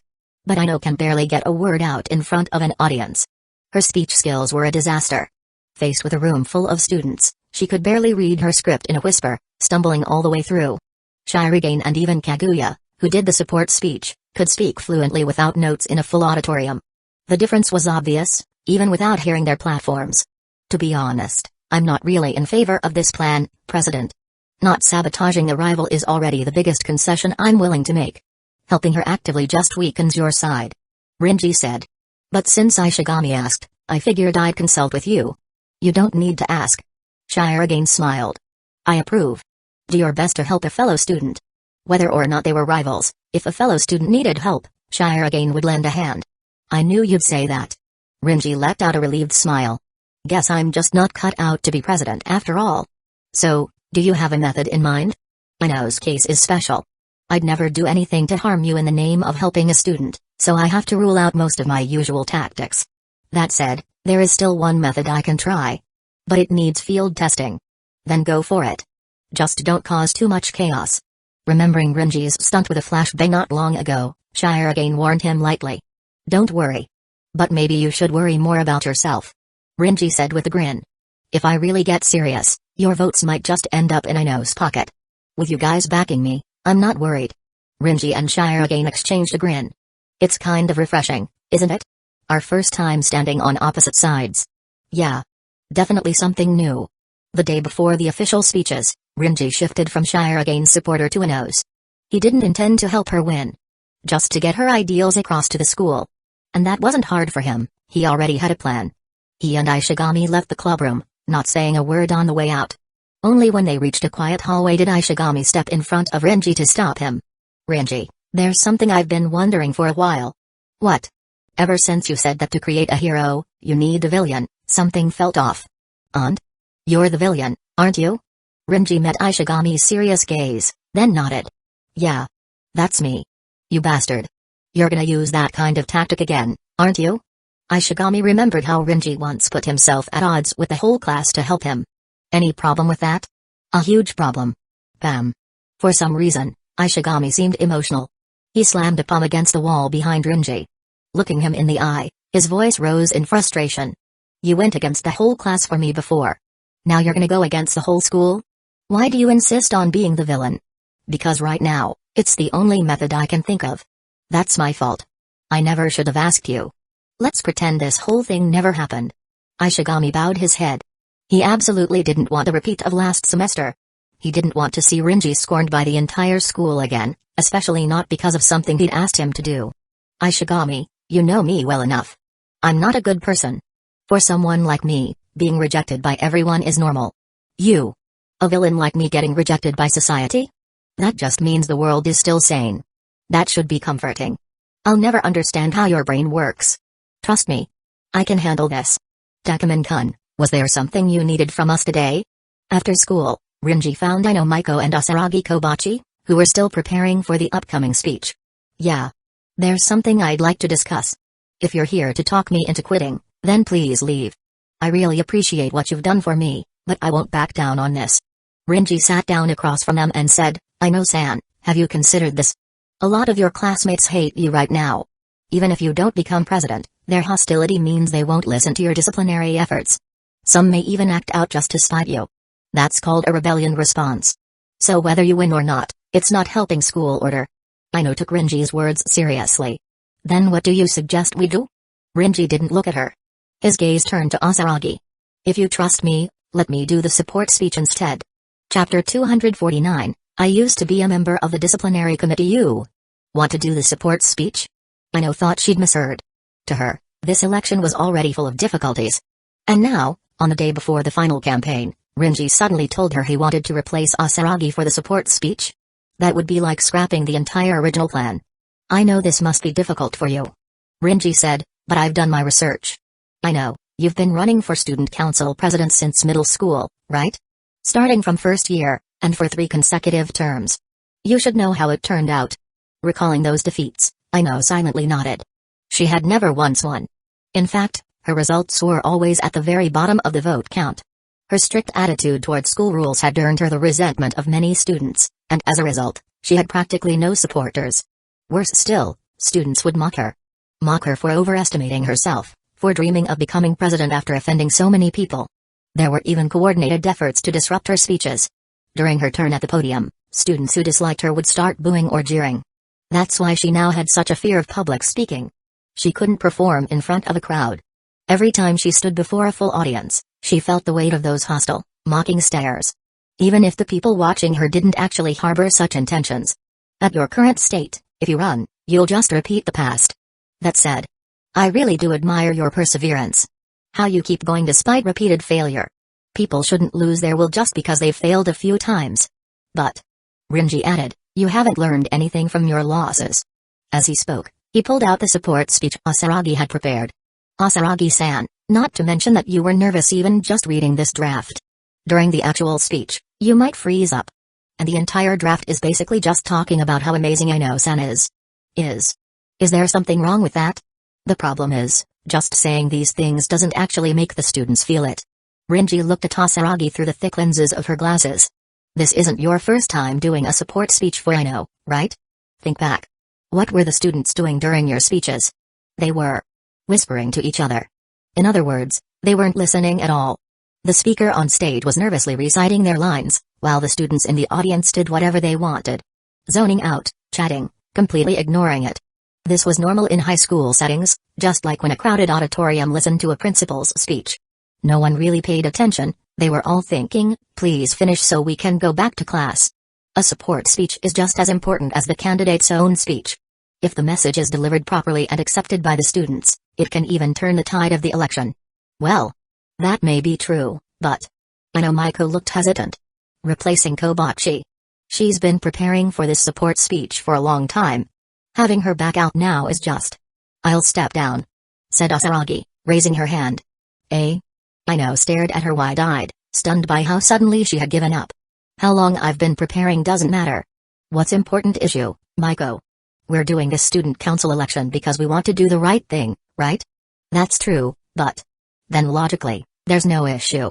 Asaragi pushed up her glasses, and in the reflection, Rinji's face gleamed in the lenses. Normally, this election would end the same way as all the previous ones. With failure. So we might as well place our bet on Takuman-kun. Even if things go badly, the worst that could happen is another loss. It's great that you see it that way, Asaragi-san. Rinji said with a smile. Then I'll go revise the speech draft and apply to the teacher to have the support speaker changed. Wait. Just as Rinji turned to leave, Ino suddenly stood up and called out. Is there something else? Why are you helping me? She asked. What? I guess you're on former President Shiragane's side, right? Then why did you suddenly decide to help me? Ino stared directly into Rinji's eyes.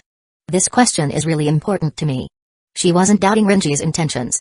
It's just that after enduring so much hostility from her classmates over the years, she couldn't bring herself to trust others easily. Looking into Ino's serious gaze, Rinji turned around. You're right. I do stand with the president.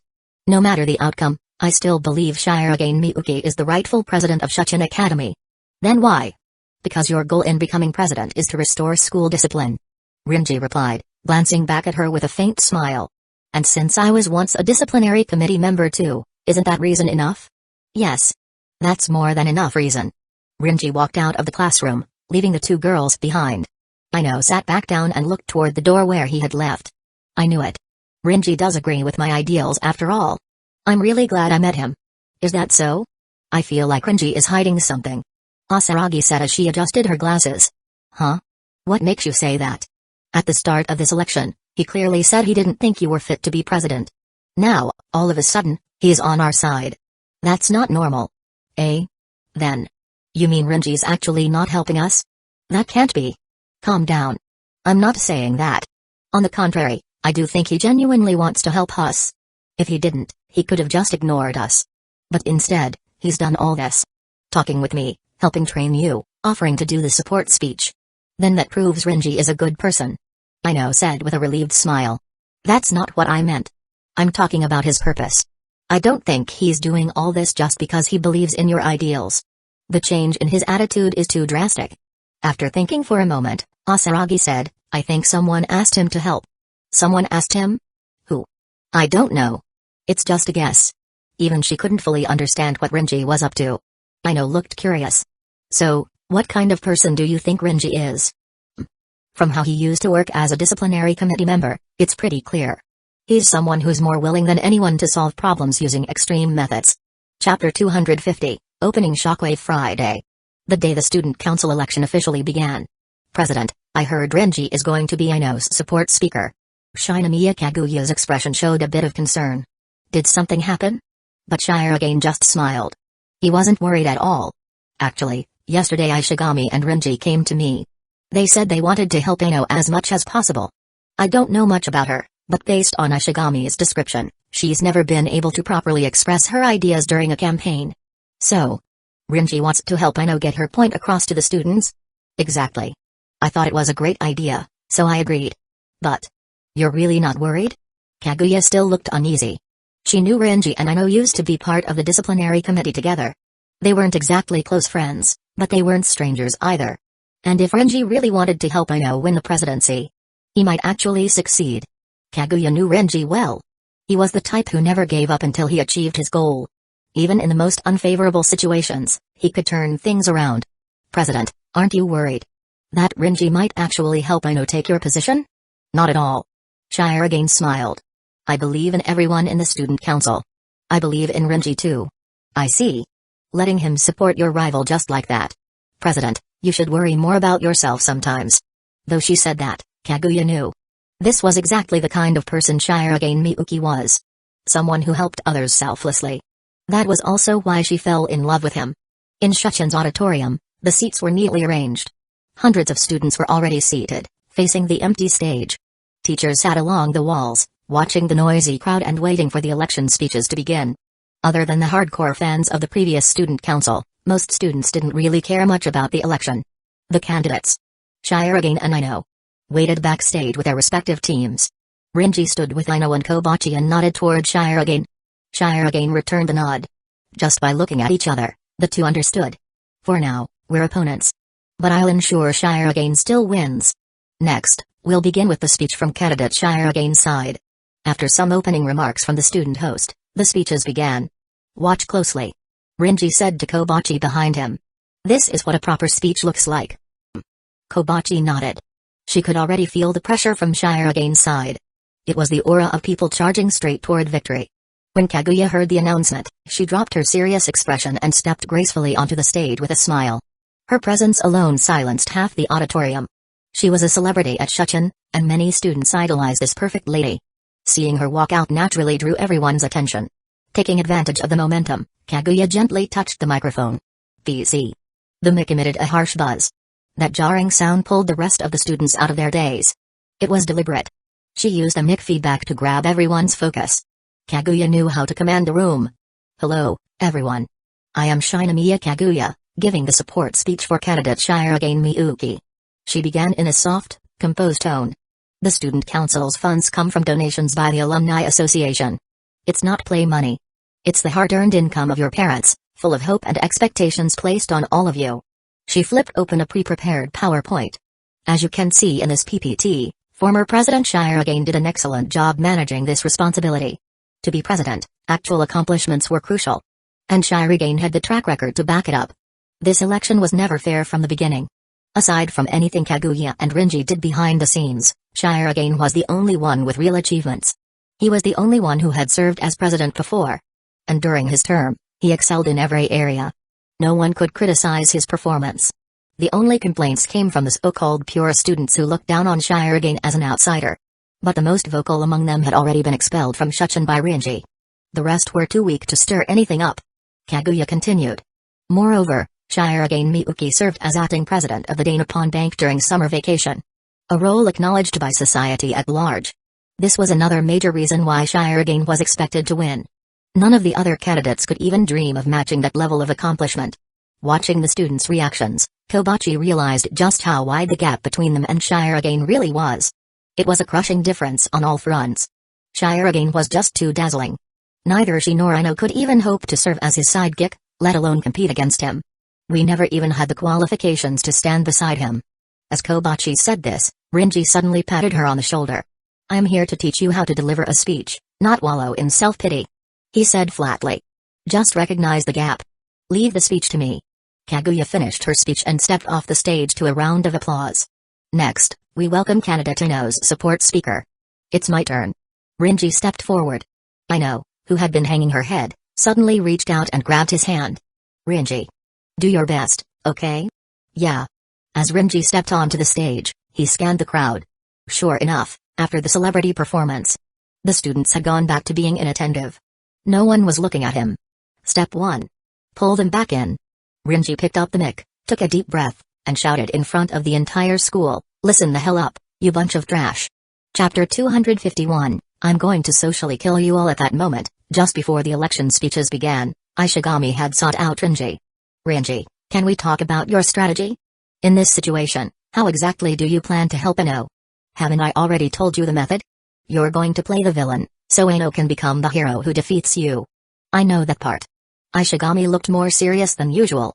What I'm asking is, how much malice are you planning to bear?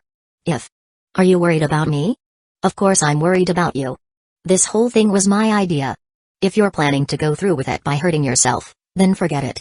Just pretend I never brought it up. Ishigami's voice trembled with a hint of anger. He could already guess how Rinji was going to handle it. And he didn't want to see that. Facing Ishigami's anger, Rinji simply smiled and asked, Ishigami, if I hadn't stepped in back then with the Kyoko Otomo incident, what would you have done? Would you have chosen to reveal the truth to everyone? Of course I would. But right then, Ishigami found himself unable to finish the sentence. To protect that girl's smile, he would have done anything. But exposing the truth wasn't one of them. I don't think you would have. Rinji said. Because that's the kind of person you are, Ishigami. Even if you're the one who gets hurt, you'd never want someone you care about to suffer, not even a little. This time, you came to me because you don't want Ino to get hurt anymore, right? Rinji smiled and patted Ishigami on the shoulder. In the same situation, you'd make the same choice I did. But there's a fundamental difference between us. When you act as villains, it's only a role you're playing. For me, I am the villain. There's no pretense involved. You're like the rest of the student council. Kind-hearted, good people. So let me be the villain. Rinji, I don't know if you're truly a villain. But I do know this. You are my friend. Ishigami said solemnly. And even if you're a villain, so what? You can still choose to be a good person from now on. Thank you, Ishigami. Rinji smiled as he met Ishigami's steady gaze. No matter what happens, you all must remain good people. Because I've already taken the path of the villain, and that road is no longer open to you. I can't turn back. The moment I chose the path that suited me best, it was already set. I'd walk it to the end. Hearing Rinji's words, Ishigami lowered his head, his bangs covering his expression. Rinji. Want to hear the truth? Go ahead. You're an asshole. Thanks. Kaguya Shinomiya had finished her speech. As she returned backstage, Rinji passed by her, holding nothing but a USB stick. No speech manuscript in hand. Ishigami watched Rinji walk onto the stage, his fists clenched tightly. Shirogane glanced curiously at him. Ishigami, what's up? He had noticed Ishigami behaving differently since earlier. Nothing. Just that we might be about to witness a performance. Of a hero slaying the villain. Huh? President, do you know the relationship between the hero and the villain? After a moment of thought, Shirogane replied, the hero must defeat the villain to earn applause. But without the villain, there's no need for a hero. The villain comes first, then the hero. That's how the story goes. Exactly. To create a hero, you first need a villain. Ishigami looked at Rinji, who was adjusting the microphone on the podium. Rinji seemed to notice Ishigami's gaze and smiled slightly in his direction. It's fine, Ishigami. I'm just playing myself, He cleared his throat and said to the entire student body, shut the hell up and listen, you bunch of worthless trash. The crowd fell silent instantly. Even the students around Shirogane, including Ino and Asaragi, gaped in shock. What the hell? Did he just curse in front of the whole school during a student council election speech? After the silence came a wave of commotion. Many thought they'd misheard. Who was that? Did he just call us trash? I think he's a transfer student from last semester. The one who got suspended for a month after a fight. Scary. Though Rinji's move earned harsh criticism, it undeniably worked. He had everyone's full attention. Rinji officially began his speech. You slackers finally noticed me, huh? Makes sense. If I talked normally, you'd be whispering, chatting, daydreaming. None of you would even look at me. Only when I curse do you start paying attention. So, what does that make you? Masochists? His insults and personal attacks drew angry looks from the students. But Rinji knew he'd succeeded. He pressed a button on the remote beside the podium, starting the presentation he had prepared in just one day. You want to know why I called you trash? Simple. The public image of Shuchin Academy has been plummeting, all thanks to you so-called elite students. Your actions have ruined our reputation. 3 years ago, local organizations started banning Shuchin from participating in night events. When I asked why, they showed me these photos. Rinji clicked the remote again. The screen displayed several photos. Students littering. Graffiti on walls. Engaging in indecent acts with girls from other schools in public parks. All of them wearing Shuchin uniforms. The worst part. None of the photos were edited. Many in the audience covered their faces. Those pictured realized they were now socially dead. Rinji continued, gripping the mic, I'm here as Maiko Ino's supporter. I used to be on the disciplinary committee, and even then, the job was hard. I got criticized constantly by trash like you. Honestly, I couldn't care less if Ino becomes president. I care about only one thing. As the crowd grew restless, Rinji grinned. And that's making you bastards suffer. Unlike I know who tries to reason with you, I've got photos you'd never want anyone to see. So, let me take this chance to show them off. Chapter 252, Confrontation. Renji's words instantly changed the expressions of everyone below. Everyone had their secrets. Things they'd never told anyone. Not even friends or parents. And now Renji was saying he'd expose them all in public. Even if some doubted whether he had the evidence, the previous photos made them nervous. One exposure could ruin them. Social death. They'd never lift their heads again in this school. You might think I'm cruel. I don't care. Renji smiled as he looked down at the now pale students. A lot of people already want me gone. You few don't make a difference. Students were panicking. Some approached teachers, asking them to stop Renji. Then he added, "Oh right, go ahead and stop me. If I don't show it now, I'll just upload it to the school forum." Several teachers hesitated and turned toward Mrs. Sagawa. "Mrs. Sagawa, what do you think?" They knew she had a good relationship with Renji. She might be the only one who could stop him. But she simply shook her head. Let it go. No need to stop him. But stay calm.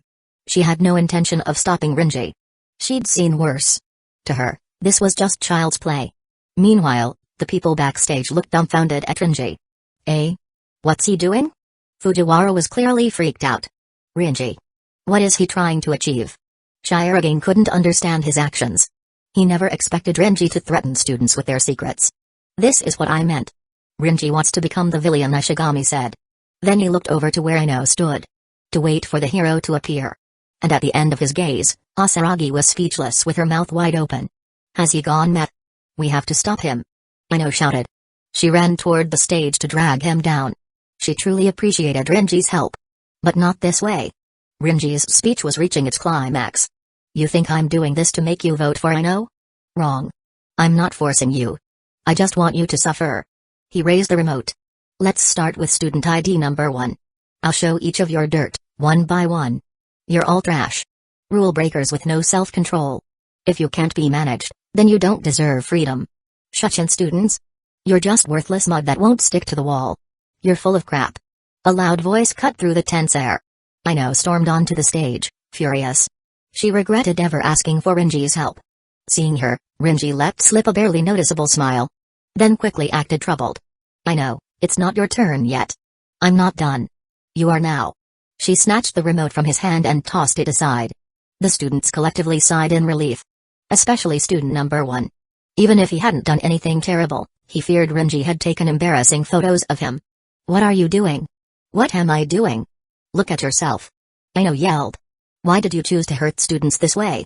Isn't it right to punish those who break the rules? Renji said with a smile. You agree too, don't you? These people bring shame to the school. They deserve unforgettable punishment or they'll never learn. You want to rule through fear? Exactly. Trash that can't stand on its own shouldn't be treated as people. All they need is to fear me. Unbelievable. Ino grew more emotional and shouted, Shuchin students are not worthless mud. Backstage, Asaragi was stunned. She never imagined timid Ino, who got stage fright in front of a crowd, would shout like this at Renji. But she quickly understood. Right now, Ino saw only Renji. She had forgotten the crowd entirely. And with Renji as the enemy of the entire school, Ino had become their defender. Asaragi now understood the extreme method Renji had used. Back on stage, the confrontation continued. Ino, do you really think your soft approach will make anyone listen to you? Renji asked. I've wanted to say this for a long time. Everything you've done is meaningless. You try to fix the rules every day, but the delinquents keep doing whatever they want. You volunteer for charity work, but our reputation keeps falling.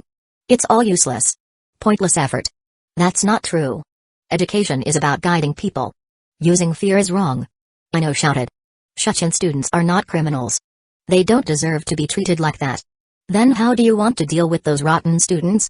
Shuchin students are definitely not rotten. Ino said angrily. They're all excellent students. They're my classmates. Ino was seriously confronting Renji. What she hadn't noticed was that the students who had always disliked her were already beginning to change their impression of her. Chapter 253, The End of the Election. Regardless of how the students felt, the confrontation on stage continued. The two debated fiercely over how to handle students who violated the school's code of conduct. To others, their tone seemed heated and full of gunpowder. Of course, that was only the illusion Renji presented. The only one genuinely angry was Ino. Rinji was deliberately guiding the conversation, with the goal of helping Ino leave a righteous and respectable impression on the students and have her publicly state her beliefs. Shirogane stared blankly at the two who seemed to be arguing, until Ishigami nudged him with his elbow. "President, it's your turn now." "Huh?" Rinji has already accomplished his goal. He's gotten Ino to express her ideals and change the students' perception of her. Ishigami said. "But all of this depends on you winning. If they keep talking, they'll steal the spotlight." Not just Ishigami, Rinji was also waiting for Shirogane's entrance. No matter what Rinji had done for Ino, the first priority was still ensuring Shirogane's victory in the election. "I understand." Shirogane looked at Rinji on stage, picked up the microphone, and walked toward the platform step by step. "President. If possible, try to preserve Rinji's reputation. He did all this because—" "Of course." Shirogane smiled slightly. "Rinji isn't just your friend. He's my friend too." By the time Shirogane got on stage, the debate between Rinji and Ino had reached a boiling point. He cleared his throat and said into the mic, "Rinji, give me the USB." The students looked at each other in confusion. None of them expected the former student council president to appear at this moment. When Rinji saw Shirogane on stage, he knew his part was over. He pulled the USB from the computer and tossed it toward Shirogane. Shirogane caught it and smiled. "There aren't any backups, right?" "Nope. That's the only one." "Good." Shirogane set the mic aside and used both hands to snap the USB in half. Crack. In full view of the students, Shirogane had broken the USB that supposedly held their embarrassing secrets. He then picked up the mic again and said, "Rinji, I know you care deeply about the school's discipline, but your methods were too extreme. Listening to students and guiding them is what a student council member should do." "The president is right," Rinji replied. "I hope you reflect on your actions. I'll also spend time helping you revise your ideas on school discipline." "Understood." Shirogane's actions served two purposes. First, to tell the students, Rinji wasn't acting maliciously. He just wanted to improve the school's discipline. Second, to show everyone, only he, Shirogane, could control Rinji. Rinji cooperatively stepped off the stage. Next. Shirogane turned toward Ino. "Now it's just between us. I also have questions about the pledge you made." Ino looked at Shirogane, recognizing him as her biggest rival. But there was no fear in her eyes now. She picked up the mic and said, "I'm ready." This year's student council election was probably the most unusual one in Shuchin Academy's history. Rather than speeches, the election was decided through a debate. The results were announced that same afternoon. As Rinji walked through the school corridors, sure enough, students from all grades moved aside when they saw him. Their eyes were filled with fear and disdain, and some even whispered insults behind his back. But the moment Rinji turned around and glared, they immediately scattered. He walked unimpeded until he reached the bulletin board where the results were posted. There, a group of students surrounded Ino. "Thanks so much, Ino." "Yeah, if you hadn't stopped that demon, who knows what might have happened." As expected of the brave Ino from the discipline committee. "She stopped that jerk." "Oh, and for the record, I wasn't scared. I didn't do anything bad anyway." "Me neither." The students praised Ino one after another, treating her like a hero. Ino had never experienced this kind of admiration before. She looked disbelieving, but clearly happy. "Hey!" Rinji suddenly called out. The students turned and saw the demon himself. Instantly, they cowered behind Ino. "You were all pretty loud when gossiping about me, huh?" Rinji said casually. "Did you really think I couldn't hear you?" "Rinji, stop scaring them." Ino didn't understand his intentions and thought he meant to harm the students. She stepped in front of them protectively. Just then, Shirogane and Ishigami also arrived. Shirogane addressed the students. "Head back to your classrooms. I'll take care of this." "Thank you, President Shirogane," one student said, before quickly leaving the area. They called him president because the election results were already out. Shirogane had narrowly won over Ino and would continue to serve as student council president. "Quite the storm you stirred up, Rinji." Shirogane chuckled, patting his shoulder. "As the new treasurer, you'll need to work on your public image. I was never the model student to begin with." "A positive image is asking a lot," Rinji replied with a smile. Ino looked at both of them, puzzled. "That USB. Was it really destroyed? Was there no backup? The so-called evidence was fake to begin with." Ishigami stepped forward and showed her the broken USB. "Huh? There was nothing inside it from the start. The president only broke the outer shell. The rest of the USB wasn't even functional," Ishigami explained. "Besides the two photos shown earlier, the rest of the presentation was all blank." Chapter 254, Stop Telling Me Not to Smoke, eh? If you think about it, it makes sense. Rinji only agreed to help with your speech yesterday. Even he couldn't possibly collect dirt on every student in just one day. Then why? All that threatening on stage was just for show. He used a few photos to imply he could get more dirt, and his vague words were just meant to strike fear into students' hearts. Ishigami explained. Rinji actually didn't do anything. Aino's face turned red.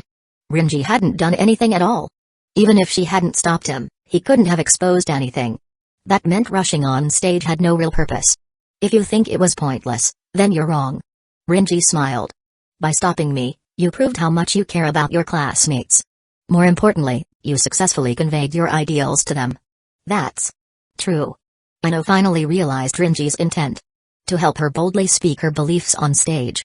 Even that fake argument had been orchestrated to guide her. You were helping me? Interpret it however you want. It didn't cost me anything.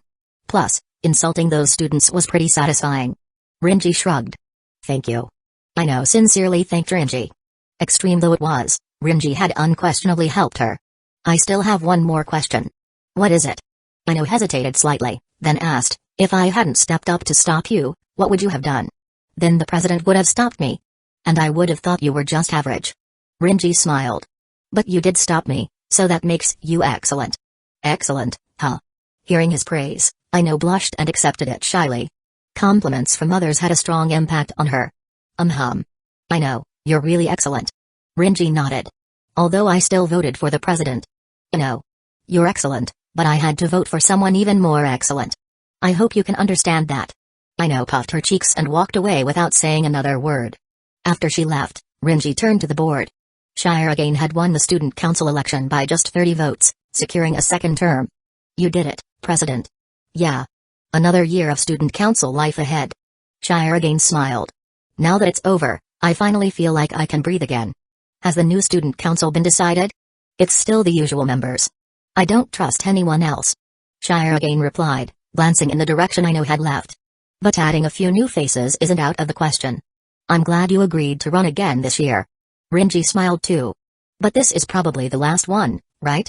By the next election, Shire again would already be a third year, with university entrance exams looming.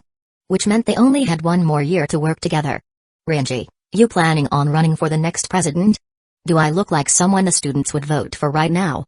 What, am I supposed to get up on stage and say something like make Shuchen great again or no one knows Shuchen better than I do? Then forget it. Shire again chuckled and didn't push the topic. He turned to Rinji and Ishigami. You two go find Secretary Fujiwara. Let her know she's keeping her position. As for Shinomiya. Never mind, I'll tell her myself. He would personally let Kaguya Shinomiya know she'd remain as vice president. They could still stay in the student council together. Shire again left to find Kaguya, and Ishigami went to tell Fujiwara about the post-election updates. Before he left, Ishigami told Rinji he'd figure out a way to help restore his reputation. Although Rinji said he didn't care about such things, Ishigami clearly still blamed himself. Thinking, if I hadn't asked Rinji for help, he wouldn't have done all that. I told you, it's fine. Standing in the courtyard outside the student council office, Rinji lit a cigarette and took a relaxed drag. Shire again had won the election, so naturally, Rinji was in a good mood. As for the entire school hating him, he couldn't care less. Smoking again? I told you, it's bad for your health. Hi Asaka? Rinji, leaning against a wall, saw Hi Asaka walk up beside him.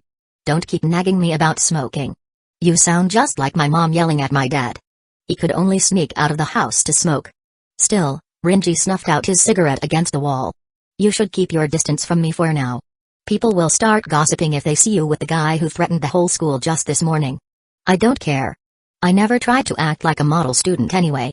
Hayasaka leaned casually on the wall beside him and turned to look at his profile with a smile. I already told you. Miracles don't disappear. Yeah. I guess we've still got one more year of noisy, messy daily life. I watched you closely up there on the podium today.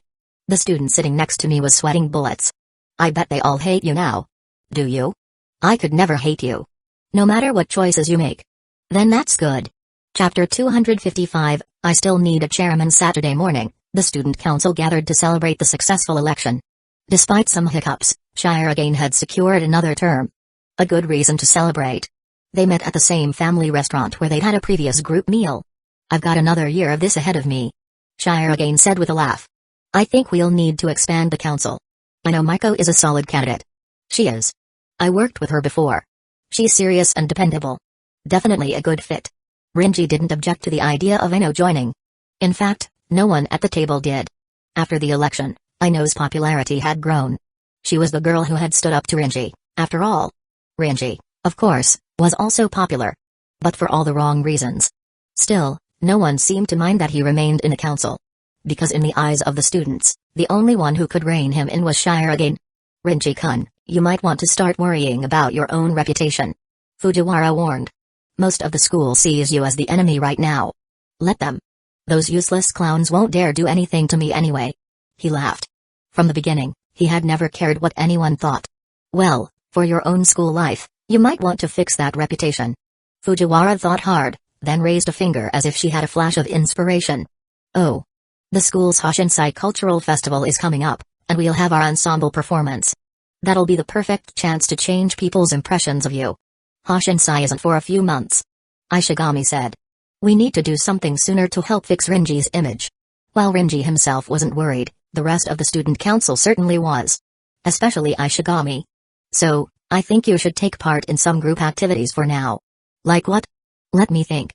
After a moment, Ishigami had an idea. How about the cheer squad? What's that? Before the sports festival, students form a cheer squad to pump up the participants. Shirogane explained. I think it's a good idea. You're athletic enough. Show up in the cheer squad and participate in a few events. That'll help your reputation. Sports festival, huh? Rinji thought about it. He wasn't too keen on sports events. Winning was expected, but he had to deliberately limit himself to normal high schooler levels. It was annoyingly technical. But the cheer squad? That was doable. Fine. As long as the cheer squad isn't doing anything too weird. Judging by past performances, they're pretty normal. After giving out the post-election work assignments, the group finished their meal and went their separate ways. President, wait a second. As everyone else left, Rinji called out to Shirogane. What's up? Remember when I told you I'd found you a job? Oh, right. I remember. After Shirogane's family moved into the same complex as Rinji, he needed a new job closer to home. I've registered a pharmaceutical company. Got all the licenses, a factory, and office building. Staff is more or less in place, but I'm missing one role. What role? Chairman. Seeing Shirogane stunned, Rinji explained, I spent all my energy raising the money to start it, but I haven't touched the production or distribution side. So right now, the company has money. But no output. So you want me to be the chairman? Rinji said. You already managed the bank for 10 days. Running a company should be fine. This is completely different. Managing that bank nearly killed me. Now you want me to start from scratch again? Isn't there any other role? All the others are taken. Just the chairman left. Rinji, be serious. I'm not some genius. I'm grateful you believe in me, but this is too much pressure. First a bank president, now a company chairman. A few months ago, Shirogane had been doing food service and heavy lifting jobs. Now it was like he was on a whole different track. He still remembered that fateful day he reported to the bank job, only to be led into the president's office. His mental state nearly collapsed. This is training, president. But it's way too hard. The harder it is, the more you grow. And don't you want to win Shinomiya over? This'll help strengthen your hand. That's true. But what if I mess it all up? The offer was tempting. This would be a big step toward being worthy of Kaguya. But Shirogane feared that if he made a mistake, it would cost Rinji dearly. It won't collapse. The people I hired for the key positions are all elites. As long as your decisions are normal, everything will run smoothly. But still. Just help me out. All the capable people I know are already unavailable. And I don't trust people I don't know. After thinking it through. Only you fit the role. Fine. I'll give it a try. Great. Chapter 256, How could I let you have a normal date? This weekend was a particularly special day for Rinji. Having settled the student council election, he finally had time for something else. A date. He and Karura had promised to go out together this weekend. Though they'd been dating for months, they hadn't once had a proper date. That would change today. It would be their first official outing as a couple. In high spirits, Rinji changed into casual clothes and took a ride toward Kabukicho in Shinjuku, Tokyo. Karura had chosen the location. Rinji wasn't sure why she picked a place that most normal high school students avoided, a place where yakuza were known to operate. But he didn't really care. To him, what mattered wasn't where they went, but who he was going with. If Karura wanted to go, he would accompany her. No matter the place. Most people associated Kabukicho with yakuza, sketchy nightclubs, and sleazy businesses, but the area had undergone a serious cleanup over the past decade. Many illegal operations had already been shut down. Still, it wasn't exactly a hangout for high school students. I was originally thinking of taking Karura to an amusement park or something. It would have helped us grow closer. But oh well. Rinji didn't dwell on it too much. Rinji. Just as he was staring at his phone, waiting for Karura, she suddenly hugged him from behind. With her soft scent and the plush feeling on his back, a faint smile appeared on Rinji's face. You're here? So, where do you want to go today? Truth be told, he didn't really know what people usually did in this area. Let's just walk around nearby. Garuda slipped off his back, walked to his side, and naturally wrapped her arm around his. That works. Looking at the sky, it was already dark. For this kind of place, nightfall signaled the start of its true entertainment. If there was anything worth doing around here, it was probably the casino. But Rinji wasn't a fan. Too boring. Still, speaking of casinos, Rinji did remember one thing.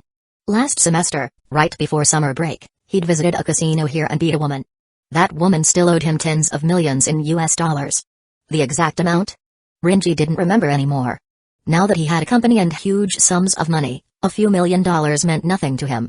That's why he hadn't gone to bother her. As for her name, I think it was Jabami something. Rinji, what are you mumbling about? Karura curiously looked at him. Ah, nothing. Just remembered an old gambling match. Rinji replied with a smile. He thought to himself, this is bad. He nearly blurted out another woman's name during a date with his girlfriend. According to the love guru, Ishigami Yu, bringing up another girl's name during a date was taboo. A huge red flag that often led to breakups. Luckily, Karura didn't seem to care. She just smiled and said, gambling, huh? Then let's go to a casino. Wait. We're high schoolers, you know. Casinos aren't really. Is that a problem? I wasn't expecting you to come here. Momo stared at Rinji, who looked slightly awkward, and then at the curious Karura beside him. Well, just dropping by to take a look. I'm not bothering you, right? Not at all. You're always welcome. Momo smiled, then glanced at Karura. Though if you came alone, I'd welcome you even more. I wouldn't show up at a casino alone. Karura wanted to come see it. TCH. So wherever your girlfriend wants to go, you go? What if she wants to go to the moon next time? The moon, huh? Rinji tilted his head in thought. I could probably afford to rent a rocket and landing equipment from HQ. The spacesuit and preliminary training are also important. Now that you mention it, a date on the moon doesn't sound half bad. Watching Earth from a distant satellite sounds pretty romantic. It really was impossible to hold a normal conversation with this guy. Though irritated by Rinji showing up with Karura, Momo didn't show it. She just snorted and said, well, since you're here, perfect timing. I have a guest that needs dealing with. Momo-senpai, come here for a second. As Karura was still looking around at the slot machines, Rinji pulled Momo aside and whispered low enough for only the two of them to hear. I came here for a date with Karura. Can we deal with whatever it is tomorrow? If someone's causing trouble, I'll handle them another day.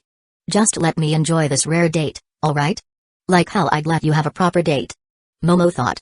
Wouldn't it be great to show off your amazing card skills in front of your girlfriend? For some reason, she really emphasized the word girlfriend. You think girls like gambling addicts? If she likes you, that already means she's not normal. So what are you worried about? Momo didn't care one bit that she'd just lumped herself into the not normal category. She continued persuading Rinji. Huh? Rinji, are you going to play? Karura noticed their conversation and looked interested. No. It's like this.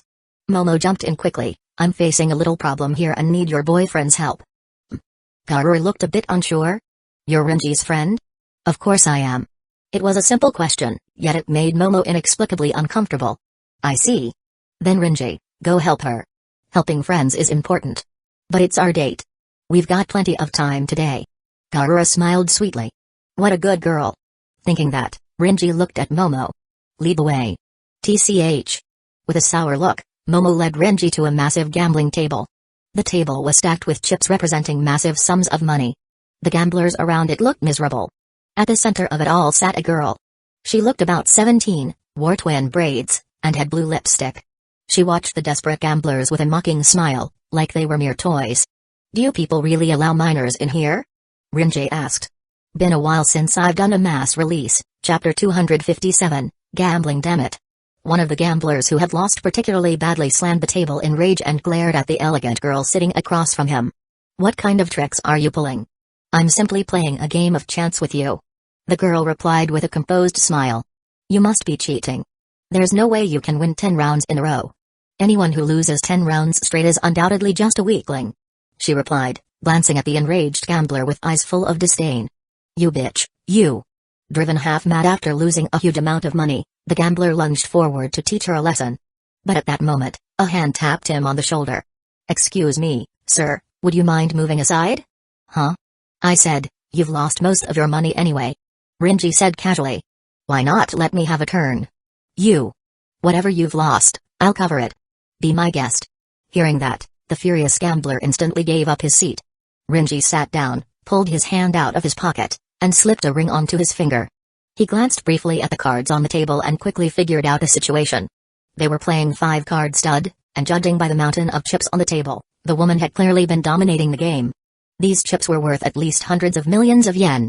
"You want to join this game too?" "Yeah, though I was dragged here," Renji replied, eyeing the girl.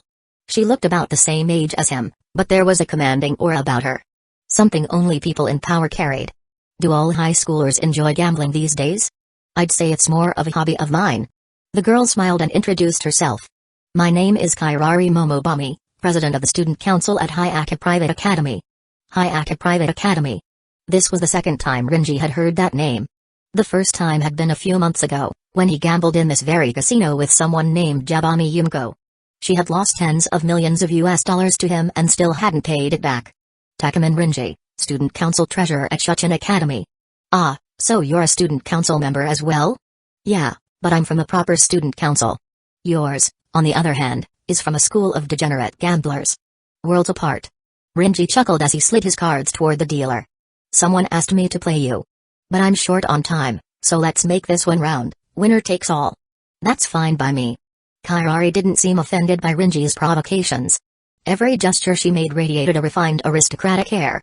At Momo's signal, the dealer began to deal cards to both of them. Garura stood at the front of the watching crowd, eyes sparkling with excitement as she stared at Renji's covered hand. "Takeman-kun, you may not know me, but I certainly know who you are." Kairari said this as she laid her own cards down. "Oh? From where?" "During the summer, at the Kengan Annihilation Tournament. I didn't have a fighter competing, but I was still invited to attend," she said with a smile. "You were pretty active back then. I imagine most of Japan knows about you by now. They invited a high school student like you?" That old man Katahara clearly has decent judgment. Although he was teasing, Renji understood that Katahara wouldn't randomly invite just anyone to his deadly tournament. The fact that she received an invitation meant she had significant influence in Japan. Either economically or politically. "You're not someone to be underestimated, Ms. Momobami." "Why, thank you for the compliment." Because it was a one-on-one match, the dealer only dealt 4 cards so far.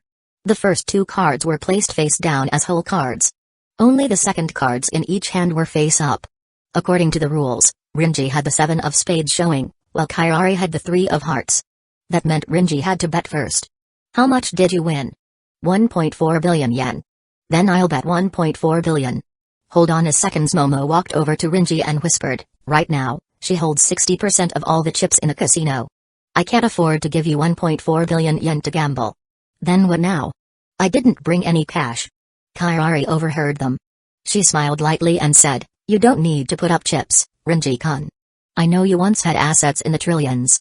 1.4 billion yen is a trivial amount to you. Just make a bet. I believe you can cover it." "Fine, that makes it simple." Renji looked across the table. "What's your call?" "All in. 1.4 billion. Straight to the point." They both decided to go all in right from the first hand. So there were no further raises. All they had to do was wait for the dealer to finish dealing the cards. Their 4 face-up cards were as follows: Renji, 7,4,4,7 Kairari, 3,9,9,9. As it stood, Renji was clearly at a disadvantage. The opponent had at least 3 of a kind, while he had only 2 pair. Renji didn't seem too worried. He gently tapped his face-down card with a finger. "Still want to raise? I doubt you only won 1.4 billion. Anyone invited by that old guy from the Kengan Association must be a big shot. That amount probably means nothing to you." "That's true, but I don't intend to raise." Kairari gave Renji a look of mild interest. "Either way, I've achieved my purpose.